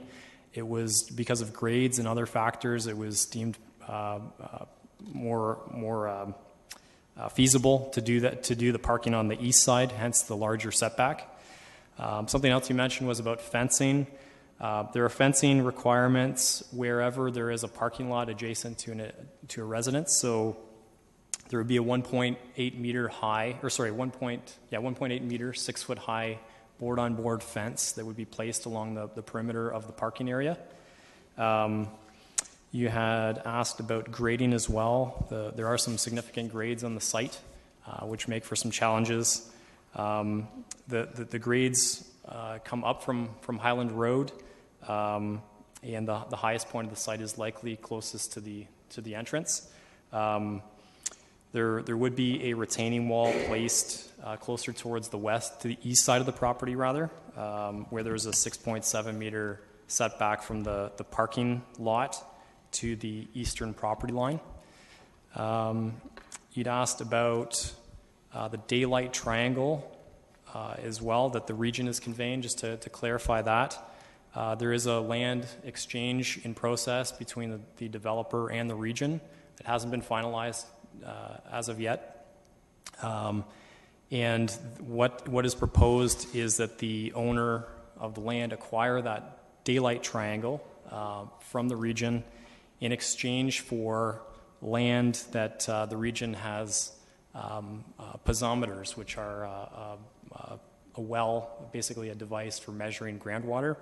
And so the region has these piezometers on a piece of land, but they don't own the land, so they're swapping those two pieces. So just to clarify that. Good. Thank you, Andrew. Hopefully that was helpful for other delegations as well. My questions were more in particular on the west side of that property line, exactly what type of fencing and barrier would be there. And that would be addressed to this final site plan, but does staff want to make a comment? Or? Yes, it would be through the site plan application that we would formally note that on a plan about fencing. There would not be a fence under the zoning bylaw. There would be no fence between on the western perimeter of this site, though. Only where there is parking adjacent would there be a fence. At the initial meeting, I was told that the whole perimeter would be fenced because I asked the specific question as well there. I'm sure committee members will ask some clarification questions of staff later on as well. And when it comes to final site plan, the comments received through the PIC, the public input session, as well as through the comments that are received through a public meeting like today, are reflective and are taken into accordance in the final site plan. Councillor Ioannidis. Thank you, Chair Singh, and thank you for coming in. Just wanted to touch upon the west side again. And do you live right beside the property? I own a property on the west side. Would you prefer to have a fence, or what are you looking for as far as a barrier? Vegetation? A little more clear detail of exactly what would be put there to accommodate, because there isn't anything there, and as well as that grading going down, like where the building is going to be on the higher part. Is the grading going to be brought up? Then where would a fence go in accordance to that? On the lowest part? Okay. The question I'm asking was, would you like a fence on that side, the west side? So I'm not understanding your question about the grading and going down, but is that something that would be amenable to you, or would you prefer mature vegetation or trees, or? I would like a full privacy fence and none of the fruit trees removed, hopefully. I think there's enough trees been taken down. Okay. Thank you. Go ahead, Andrew. Through you, Mr. Chair. The zoning bylaw, although the zoning bylaw does not require a fence on the western side of the property, I'm looking over at the applicant, and they're nodding their head that they're open to installing a fence on that side of the property. So that's something that we can look at through the site plan process and ensure that we get a 1.8 meter high board-on-board wood fence. Good, thank you. At least because I did bring that up, and I was addressed and told that the entire perimeter would be fenced privately to respect that. I have the date and the person that said it. And staff have taken your comments into account, and they will try to mitigate that. Okay? Yeah, good. Thank you, Brenda. And those are all the questions to you as well. Yeah. Okay. Next is Sharon Harding. Hi, Sharon. Again, you have 5 minutes. Thank you. I've been a resident of West Acres Crescent since May 1987. I've been there since it was country. We were RR4 Kitchener. We were on well and septic. I've been through all the changes. I've been through all the drastic changes to the landscape. They've raised my road 8 feet. My driveway now comes downwards instead of going, it comes down into my garage instead of going out down to the road. We've been through a lot of these different things and a lot of trial and upheaval in my neighborhood. Like I said, I've been there since 1987. I've raised my children there. My grandson is now there as well. And this is just, I just can't believe what they're planning to do with it. We don't have 3-story buildings anywhere on the south side of Highland. So it's not conducive with the rest of the neighborhood at all. You can go over to Rolling Meadows, you can go over anywhere down West Heights, Driftwood, Yellow Birch, anywhere down that area, up to McGarry, there are no 3-story buildings. The biggest thing we have is Lanark Home, and that's set back in a crescent on the green space. So saying that these are conducive, and same with in the rest of the neighborhood, they're not. And as for the entrance coming off of West Acres, our children, they walk there. You're going to have all these cars going in and out of that driveway. How unsafe is that for the walkway, for the children going to school, to get their school buses and everything else? It's just, I'm totally opposed to having this density, to having the height of the buildings. They've taken the trees down. They took my trees down years ago, and I still have some left, thankfully. But I've seen this neighborhood change. We've tried to keep it, and we've tried to restore it.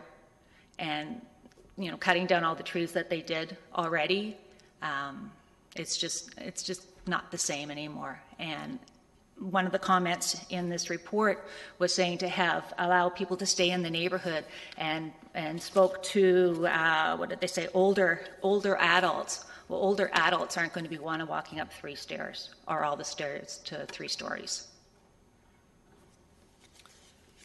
Councillor Fernandez, go ahead. Thanks, Sherry. Can you help me identify where you are right now? I'm terrible with east and west. So if I'm standing in that corner, you're on West Acres. I'm on West Acres towards Blackwell. So you're to the right with the separate garage? No, my garage was attached. What number were you? 62. We don't ask Sorry, I delegations forgot. of their I actual forgot. address. Please. Sorry, I Yep. forgot. Okay, so I am fourth house down. I did own a bigger piece of property, and at that point, and I severed it off, and that's my neighbors actually live. On the map that I have, not on this one, provided by MHBC, it looks like there is a driveway that comes off of Highland. You've been there Yes, long enough to know. absolutely. That used to be the old West Heights Road. That was the road that came up through, and they decided that we did not want as neighbors there. There were 6 houses. That's all that we were there, and Kitchener Silo was just down the road on Highland. And at that point, they were going to put West Heights and had that go right along in front of us. And we said no to that, and they moved West Heights to where it is today, closed this off to make it a crescent. Okay, so was this a driveway that has been used in the last number of years? Or? That was always the access to that individual home. Oh, okay. So when they closed off and made it the crescent, that became the access to that home. So there's always been vehicles turning in that driveway. Okay, great. And you make a good point. Seniors do not like a lot of stairs. They would prefer actually to stay in the bungalows like what you see on that street. That's right. There are no other 3-story. It's all their bungalows, back splits. I have a side split. There's some 2 stories, and there's only semis. There's no semis on West Acres. There's some semis on High Acres behind, but those are all the semis all back onto Highland. Other than that, it's single-family dwelling homes. Okay, thank you. Thank you, Sharon. Diane?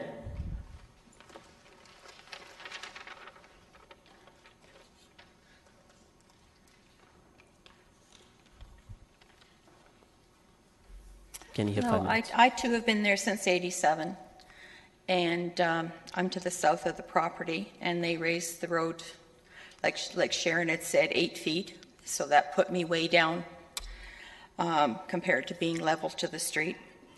My concern is the traffic. Right now, at 8 o'clock in the morning, I have to wait on West Acres to get out onto West Heights because there's only a distance of 1 house to Highland Road. And they have the bicycle lane there too. So I can't see what the increased traffic is going to do. We're going to have to go the opposite end of the road to Blackwell in order to get out into traffic to go onto Highland Road. Also, when they're building, there'll be construction vehicles coming down that road, which I'm very opposed to with a number of children on the street. It is a crescent, and there'll be, when it is totally developed, there'll be cars pulling out into the curve of the crescent, which I believe is unsafe as well because the cars coming down the crescent will not be looking for cars pulling out of that laneway. It's always been a very quiet neighborhood, and I've raised my children there as well, and to miss all those trees that have been taken down, I also called to see whether something had gone on further that I didn't know about when they, on a weekend, they came in and on the Saturday and the Sunday cut down trees and slaughtered the property. I'm opposed to the 3 stories. There is a couple 2-story houses on the street, but other than that, it's all bungalows or back splits. So that's going to be much higher than especially my property. Seniors do not like stairs. I'm one of them. That's why I have the bungalow. When you talk about a fence, at the original meeting, they were saying that there are heavier duty fences that will prevent some of the noise from coming through. I don't think 1.8 meters is a high enough wooden fence for privacy, unless there's quite a bit of shrubbery there or something to buff the sound. We're also concerned about the lights being shone into our backyard, and I think Andrew has addressed it that they would shield the lights from coming into our yard and that it would be directed to the parking lot. I'm hoping that's the case.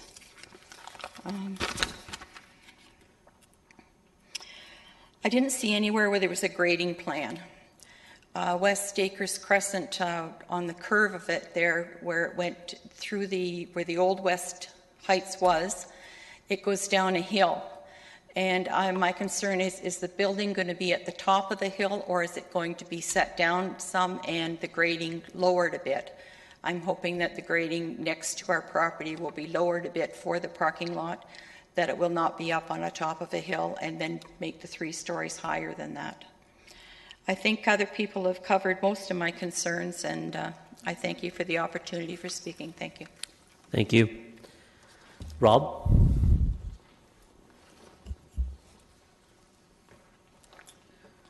My biggest concern is the height of the building. I live next door to the property, and there's no 3-story units there. You can say, yes, there is across the road and stuff like that, but that grade is so much higher on that property than what is across the road. It'll bury all our houses in that corner there. It'll be a shadow and we'll be in the dark. That is my biggest concern over the whole thing, because I don't have the traffic issue that these people have behind me. Okay, thank you. I'm sure your concern has been noted by staff. All right, a committee has questions of staff? Councillor Ioannidis. Thank you, Chair Singh. I guess, first of all, I want to touch upon traffic, and I guess my questions are: what was the traffic study, and do we have any documentation that we can show some of the residents on the traffic study? Go ahead, Andrew. Through you, Councillor Singh. Regarding the traffic, this development did not generate, this proposed development does not generate enough traffic for a transportation impact study to have been completed. So we did do some preliminary investigations just to see what the traffic generation would look like.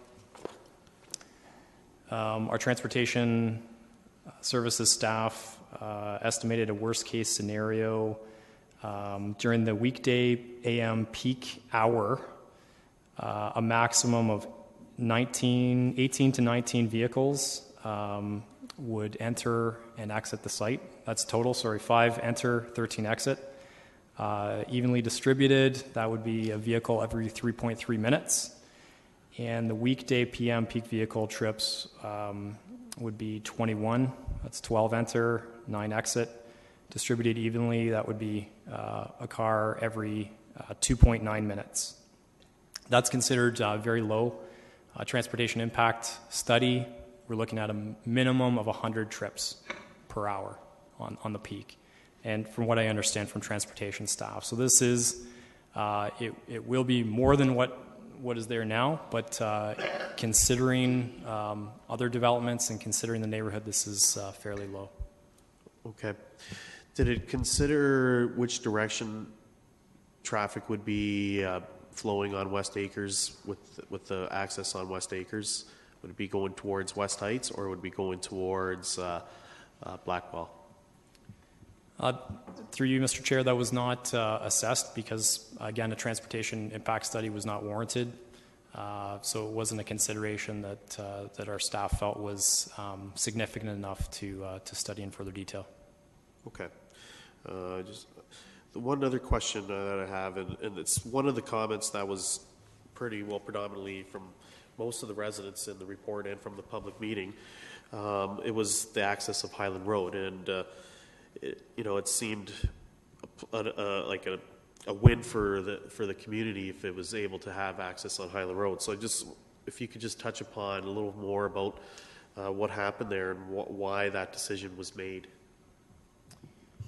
Through you, Mr. Chair, the access is something that we did study in great detail. We understood that this was a concern of the neighborhood. We understand the rationale behind it. So it is something we took seriously. At the end of the day, the region, it's regional road, and they had concerns about, especially with respect to driver expectation. That particular stretch of road does not have a driveway between West Heights and the other extent of West Heights. It's a kind of like a crescent. attaches to Highland Road twice. So there's a kilometer stretch without any driveways. All the development is backlotted onto Highland Road. And if you look at it even in greater context, there's no driveway except for the street, that other section of West Heights, that's within a kilometer and a half stretch between the supercenter and this property. Drivers are not looking for a driveway in this location. Any driveway that was put here would require some pretty serious retaining walls. It creates a pretty major visibility issue. Our own fire services staff has mentioned that the grade would not be feasible to put a fire truck up this particular route safely. So those were the main considerations. There were others as well.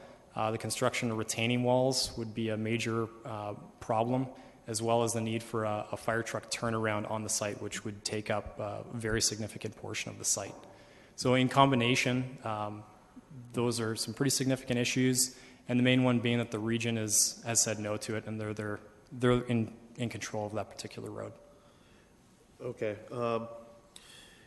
Because my concern with the Highland Road accesses, and knowing that there is other developments that are just a few hundred meters from there that are stacked townhomes, and they all have access onto Highland Road. So I was just wondering, was this issue ever raised with regional council at all? No. Okay. I see that my time's running out, but I may click in, but I want to put forward an option. Can it be raised with regional council? This is something that we're going to experience issues with our own emergency services policy. That's something else that should be raised. It is something that can be addressed with regional council, but we're going to have to deal with our own transportation, our own emergency access policy as well on the fire services issue. Okay. Councillor Fernandez? Thank you. So when I look at the number of units, you're talking 27 multiple residential units and 47 parking spaces. That kind of puzzles me because, let's face it, there are very, very few people, few families, few couples that don't have two cars. So 27 times 2 gives me 54. So we're short another 7 parking spaces. You add that to visitors on a weekend, and like I said, I was there yesterday, and it was a pretty quiet street, close to supper time, when you would think that families may have visitors coming over, and when there was no cars parking on that street. So how do we, I know that we're doing intensification. I know that we're reducing parking in hopes that people will, take the bus or use other modes of transportation, but the bus route is not that close to this. Why are we not accommodating for at least 2 cars per unit on this? Through you, Chair Singh. Directly in front of the lot. There's a bus that stops right in front of it? Okay, I didn't see that on the map showed the yellow line, but it didn't identify West Acres. So thank you for that clarification. So that's the assumption then, that at least 7 people will take transit. Through you, Chair Singh. There is an iExpress that will stop at West Heights and Highland Road, and that's not the reason though for the parking ratio that we have. The parking ratio that we have is actually the highest ratio for multiple dwellings that we have in the city. Other areas are 1.1 space per unit, or 1.25, or 1.5. This is actually 1.75 spaces per unit. The minimum requirement for a single detached house is 1 space per unit. The 0.75, in addition to the 1 per unit, factors into account the need for visitor parking spaces. Some of these units will be, from what I understand from the applicant, perhaps he could confirm this, some will be 2-bedroom, some will be 1-bedroom. So factoring all these things in, especially that there's an iExpress right next to this development, as well as the higher multiple dwelling parking ratio, that's going to factor in the visitor parking So, sorry, the iExpress is on Highland Road, not West Acres. Okay, and Yes. and there you've got a pedestrian walkway to Highland. Is that planned? There is one proposed, yes. Okay. A lot of questions from the residents about the grading, and I did notice that there was a significant grade. Have you seen any plans on how this is going to be situated? Because that makes a huge difference on the height implications to the residents. If they're going to bring in fill and bulk up that whole, raise that elevation, that 3-story building will look monstrous beside those bungalows. If they take out the fill and drop it down so that it's closer to the level of Highland, that will at least have a reduced impact. What do we have the sense of what's going to happen there? The site plan process hasn't progressed to the point where we've looked at a serious grading plan as of yet. I do know that the access at West Acres that's proposed will be the highest elevation, and that there will be a retaining wall on the eastern extent of the property. Other than that, the best suited person to deal with this question is likely the applicant. Okay, maybe we can have the applicant in a minute. I have one other question, and whether you can answer it, maybe the applicant has to answer it as well. So the very first delegation made a comment about trees that were cut in advance of this approval, the zoning approval. Was she correct that she understood that no further alterations to this site was to happen until the zoning meeting? Was that correct? That is correct. So they went in and started altering that site. What were the consequences of that? We received a phone call not that long ago from a concerned resident that was talking about trees being cut down on the site, and I immediately went to our urban designer who's reviewing this, the tree management plan as part of the site plan application, and it was determined that they were not in compliance with the site plan. So the urban designer went out there immediately that morning and put an end to the work that was the tree removals that were being done. So that's it. That was the only consequence. They just had to cease and desist. That's right. Okay. I was hoping that we got a little further with that kind of nonsense happening here. Okay, your time is up. All right. If you have more questions, you can keep back in. Councillor Schneider. Thank you, Chair Singh. I'm wondering if there might be any figures of traffic numbers and traffic studies from any sort of similar development in other areas or neighborhoods. We don't have that. Okay, thank you. Councillor Marsh. Thank you, Chair Singh. I'm just wondering about the height of the fence. If it were proposed by council, would it be able to be included in the urban design brief for this site to have an 8-foot fence instead of a 6-foot fence to appease the worries of the neighbors?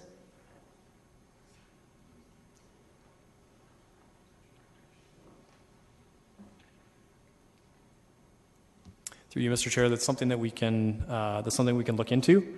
I just want to forewarn the committee that we don't know what an 8-foot high fence might look like in this neighborhood. It might be desirable. It may not be desirable. So that's something that we can look into. It would be something that we could include in the urban design brief as part of this application. If council directs, we can look into it further. I think it's worth considering. I also wanted to know, when we look at the aerial view of the property, I wonder if you were to mitigate the concerns about a fire truck being able to turn around on the site, I'm wondering if it would be possible to, I know that regional staff have already said no, we cannot have access from Highland Road, but it sounds like that would alleviate a lot of the neighborhood concerns if we were to be able to have the access come off of Highland Road, and maybe we could, what would be the likelihood that we could bring this to regional council? I believe that that item can go to regional council. Again, regional staff, regional management, I should say, have already looked at this in detail and have determined that it's not safe. But again, it's up to regional council if this council wants it to be considered at that level. Okay, thank you. Well, we have a member of regional council on our council. Go ahead, Mayor Ivanovich. Thank you, Chair Singh. Certainly, I think it's something that we could refer and see if we can get regional council to take a look at it. But just going back on the issue of the fire trucks and the concern there, if we were able to get an access off Highland Road, really is a turnaround for fire trucks necessary? I mean, could we not, in that particular instance, have a partial exit onto West Acres Crescent for an emergency vehicle, with just, I don't know, the knockover bollards or something like, I mean, maybe something that looks a little more appealing than that, but as a way of addressing that? Through you, Mr. Chair, I'm not an expert on the emergency services policy. I'd have to consult with our emergency services policy staff on that particular issue. Okay, well, that's something I think I'd want us to take a look at, because obviously going to the region and suggesting that we're going to need to consider those other factors as well. But if we can, as an example, have knockover bollards on Fairway Road to have trucks turning left into Hidden Valley, I think we can have something similar in this particular instance potentially to exit out so that we don't have to see a turnaround in the property if that can be a remedy to the situation. Now, the other issue I was going to ask about, was there ever any discussion with the property owner about a lower density potentially that kept it to 2 stories of a development, but potentially with reconfigured a little bit with some additional units, so that you would end up with more than, I guess it's 18, but less than 27 potentially. Through you, Mr. Chair, the proposal originally started with 40 units, and through the review process, we've whittled it down to 27. We have not looked at any plan for a 2-story. What the applicant has come in with is an urban design brief showing 3.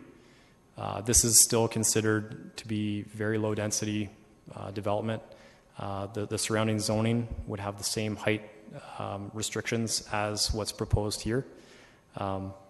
Just for your consideration. But no, a 2-story has not been considered. Okay, thank you. Councillor Galway-Seelock? Yeah, like the mayor was going, I was just wondering if there was any discussion with regards to a possibility of decreasing the units. I was going more from a perspective of 24 versus 27 by taking out one of the end unit, which then would free up some parking. You wouldn't need as much parking requirements, which then would allow you to have further setbacks from the home, which would also allow greater buffering. So I hear what you said to the mayor, that no, you haven't had those discussions. So I would ask, I think Councillor Fernandez also has questions of the applicant. If I can ask that question of the applicant, if they would be willing to consider a 24. Is the applicant prepared to answer to that question? Pierre? I can answer that question and several others that have come up. I guess, as Mr. Pinnell already noted, we've already, at the request of staff and through discussions, already reduced the density that has been proposed. So we are prepared. This is what we're here to support. In my opinion, this is a density that is compatible and in keeping with the neighborhood. In terms of grades, no, I'm sorry. It's I'm going to focus on my Okay. questions, and then Sure. others can ask other If questions. I can ask, then if I can speak to some of those other comments, You then. can request that through the chair. My question then, just further, is if it meant the difference between going to an OMB and not, and saving the cost of an OMB to take off those 3 units, is it something that you're at least willing to consider through this application? Like, I feel like there may be a deferral coming on here because there's a number of questions I think that committee wants answered. Is that something that you're at least willing to consider that you can answer back to us on further? Well, we can certainly consider between now and council's decision. Okay, thank you. And council meeting is 2 weeks from now, so we do have Thank extra you. time. I appreciate that. Thank you. Pierre, now that you're up there, Councillor Fernandez, you had a question of the applicant? Go ahead. Yeah, so I wanted to understand about the grading. What are we looking at for the grading? Are we looking at fill and raising it up, or are we looking at pulling it down? Sure. Through you, Mr. Chair, there's certain realities with the site. In order to achieve positive drainage and stormwater management and sanitary connections out to West Acres, which are all towards West Acres, that is the grade that we'll be matching. And we appreciate the grade change between West Acres and Highland is approximately 5 meters, so there's a bit of a height difference there. And we will be working with the grades on the site, and in fact, what these buildings are designed to be is actually some of a walkout building. And so what you'll see, the facade from West Acres is actually a 2-story building, and the elevation on Highland will appear to be a 3-story. So it will have the appearance of a 2-story from West Acres, and then with a walkout out to Highland in order to work with the grades. And you spoke about accessibility and seniors access. In fact, the reason why we went to that kind of design was to ensure that was in fact the case. Those bottom units will be fully accessible, and we've been able to work with the grades in order to eliminate any stairs internal to the site to ensure that these units, at least in the bottom units, will be fully accessible. We have, as Mr. Pinnell suggested, we looked at extensively that access out to Highland Road and whether we can do it. There's, in addition to that issue, all the various issues that Mr. Pinnell mentioned, there are some servicing issues that we have to consider here. As I mentioned, we drain towards West Acres. If we start tilting that access out to Highland Road, we have to do some changes to the whole internal design of the storm sewers, and it would mean that we'd have to drain towards Highland Road. And we'd have to probably do some supersizing of pipes internal to the site. It may not be an issue for you, but it is an issue for our client, which means added costs, added affordability, and those kind of things. So, not to mention the visibility, the concerns from the region. It is a busy road, so we have some serious concerns with going and providing access out to Highland Road. And by introducing that access and tilting that road down, it would introduce the multiple stairs internal to the site, thus reducing the ability for us to make it fully accessible. So. Okay. The other question I had was about the tree cutting as identified by our first delegate, Jen. Can you help us understand what happened? Yeah, I was advised by Mr. Bassanese when that happened, and I advised the client immediately as well. And I was not aware of that, obviously, but my understanding that was those trees that were removed were around the construction site of the home that was demolished, and there were trees that were dead or dying or needed to be removed, and that was it. There are still trees on the site, and those will have to be removed. So. Okay. Well, nevertheless, I won't belabor the point, but I'm sure the message has been pretty clear. Right. Thanks for your answers. Thank you. Thank you, Pierre. And again, your explanations about the height and the visibility off of Highland as opposed to West Acres hopefully helps to solve some of the questions. Councillor Agnes, did you have any questions of? Chauvin, to repeat the issues concerning with the Highland Road access, and if it's just considering, I can understand the costs associated with just pipes, but what are the other concerns that you have? Well, by lowering that road, we will have to change the grades out to Highland Road, which then would mean retaining walls, stairs internal to the site, in order to get access to those lower units. We were trying to make some of these units accessible, and that would certainly go against that sort of premise. We've heard it already. The region has issues with safety and site visibility. It is a high volume road. It is a regional road.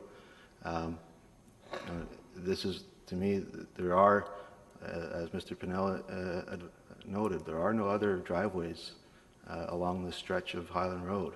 And to introduce a driveway like this that is accessing 27 units could create a traffic problem in terms of turning movements and site visibility. Okay. I disagree with that. Like I think we're not going to get into arguments. I'm not going to debate with him. I'm just going to ask him a question now. What would be the turnaround for your clients if a Highland Road access was to be given permission? Turnaround and what? Like what's a time frame for your client? Like you're saying it's regrading and everything else. What time commitment would it take to redesign that for your clients? Well, it's I can't speak to it. It's added, obviously added design cost and design. We'd have to redesign the grading, building form. In terms of design of it, it'll take at least 2 or 3 months to do that. I'm just hazarding a guess. And then there's a servicing cost as well. Yeah. Yeah, I know. Okay, thank you. Good. Thank you, Pierre. Those are all the questions of staff and delegation.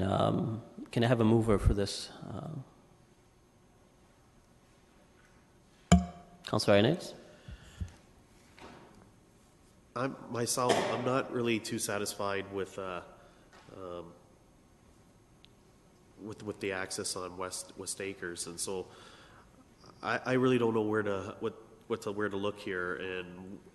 But I still think we need to look at this as a viable option for the property, and so I'm not too sure. I want to leave this to the mayor to see whether or not how this can be dealt with at regional council. Are you proposing a deferral then? I'm going to be proposing a deferral, yes. Okay. Deferral does take precedence, but I'll go to Mayor Vivanovich. Well, what I would suggest, if that's the will of this committee, is that we defer this issue, and staff can help me here, but that we direct staff to that we defer this issue, that we indicate council's preference to see an exit on Highland Road, and that we direct staff to ask regional council to consider this. I think that would probably be the proper process, but I'm looking to staff for confirmation of that. Would staff be able to get an answer to something like this before council meeting? Yeah. I'm asking if they're able to. Yeah. Yes, to you, Chair Singh, 2 things here. One is we could actually take a motion tonight to actually defer consideration of this report and go ahead and, at council's direction, make a request directly to regional council to have them reconsider it. Another option would be to defer it and for staff to inquire if there is a different approach to have the region reconsider it. But we do know at the staffing level, the region has been very clear on where they stand. And I will also point out that we will, by all means, take council's direction to ask regional staff to reconsider it. But part of the information that regional council will have before them is that some internal departments here at the city also have problems with that access requirement. And I just wanted to mention that, because we're asking them to reconsider it when we do have some internal departments that have some issues with a Highland Road access. Okay. Councillor Davey? Oh, wait. Yeah. Then can you keep... Okay, go ahead. There's too many people on queue. Give me a second. Go ahead, Mayor Thank you. Vanovich. Well, just further to that, obviously one of the issues, and the main issue that I understood we need to address is the issue of fire vehicles. And I think there is a what seems, at least in my expert opinion, a reasonable solution here in terms of how to address a potential turnaround. And so presumably that's something that could be addressed internally and before we sent this off to the region for consideration. Because if that objection is removed, then presumably it might make things go a little smoother at the region. Okay, thank you. There are a lot of people... go ahead, Staff. Yes, through you again, Chair Singh. One of the things that, after hearing Mayor Verbandri's comment, is that between now and council, we would have time to review the matter with our fire department and actually understand the feasibility of that option that has been proposed. That's more information that we could have for you at council. Okay. Well... Okay, so you want to defer this to council then? Okay. So the motion has been put on the table for deferral to council. So no decision is being made for the actual application today. There are people in queue and speaking only to the deferral as for timing. Councillor Davey, do you have issue with timing? My question relates to what it means. So I guess if I can ask Mr. Chair, I'm curious, number one, when the clock starts ticking in terms of a potential OMB appeal, and if we're talking about a potential decision past next council meeting, when can the applicant go to the OMB? Sorry? They already can, they're past it, okay. And secondly, I guess my other question is, the applicant wasn't clear whether they would even be accepting of the access on Highland Road. Supposing that we go ahead and find a way to do it and we approve it, but they can't financially sustain it, can they go to the OMB based on that? Is that a question you want to answer publicly? I want to answer the question. Sorry, just one second. Go ahead. Go ahead. Yeah, to you, Chair Singh, I can't answer the question on what would be a good legal case for the applicant to make, but what I can say is that an appeal could be filed at any time, including today or office hours tomorrow, and the case would not be something that city staff would have privy to, but all of the information that's in the staff report would be at the disposal of the applicant. Okay, so I'm still not clear if they go to the OMB based on the access point, and you're just not prepared to comment on that, or? I guess it's like, for me, I don't need to know whether, I'm not asking for the likelihood of success. I'm asking if you've heard of a case before where there was an approval that had, and I don't know what the onerous amount of dollars would be for the applicant to provide an access off that point. It'll be simple mathematics for them to figure out carrying costs, time lost, excess costs versus an appeal. So my question is, has there ever, in your experience, has there ever been an appeal based on something like that? Yeah. Through you, Chair Singh. So development costs and feasibility have definitely been part of a legal case at the OMB previously. And there's a possibility that the applicant can try and build one around that this time. Okay, thank you. That helps. Thanks for your indulgence. Councillor Schneider, a question of timing. I just want to say I support the defer. I would like to have the ability for these delegations to be heard at regional council as well, because their comments tonight certainly gave us a lot of points to ponder, and I'd like them to have that opportunity as well. So that may not be the case. There may not be enough time for staff to actually engage with regional council, because the deferral is for council meeting. Oh, we could defer longer. Oh, sorry. I'm still on. I'm only going by the motion that's on the table. So, but we could re-defer it then on that date based on the information that we have. Yes, we can. Councillor Fernandez.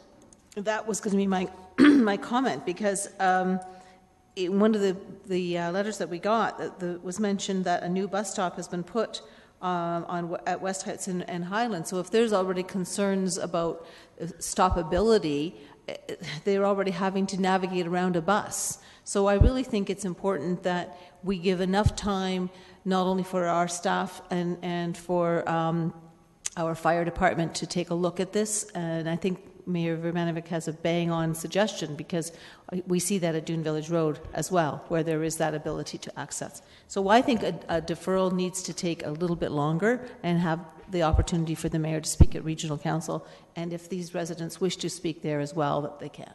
Okay. So the deferral on the table is for deferral to council meeting. All those in favor? Recorded vote has been called.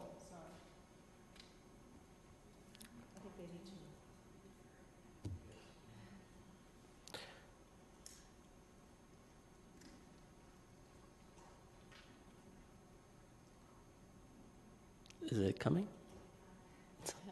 That's all right. Please vote.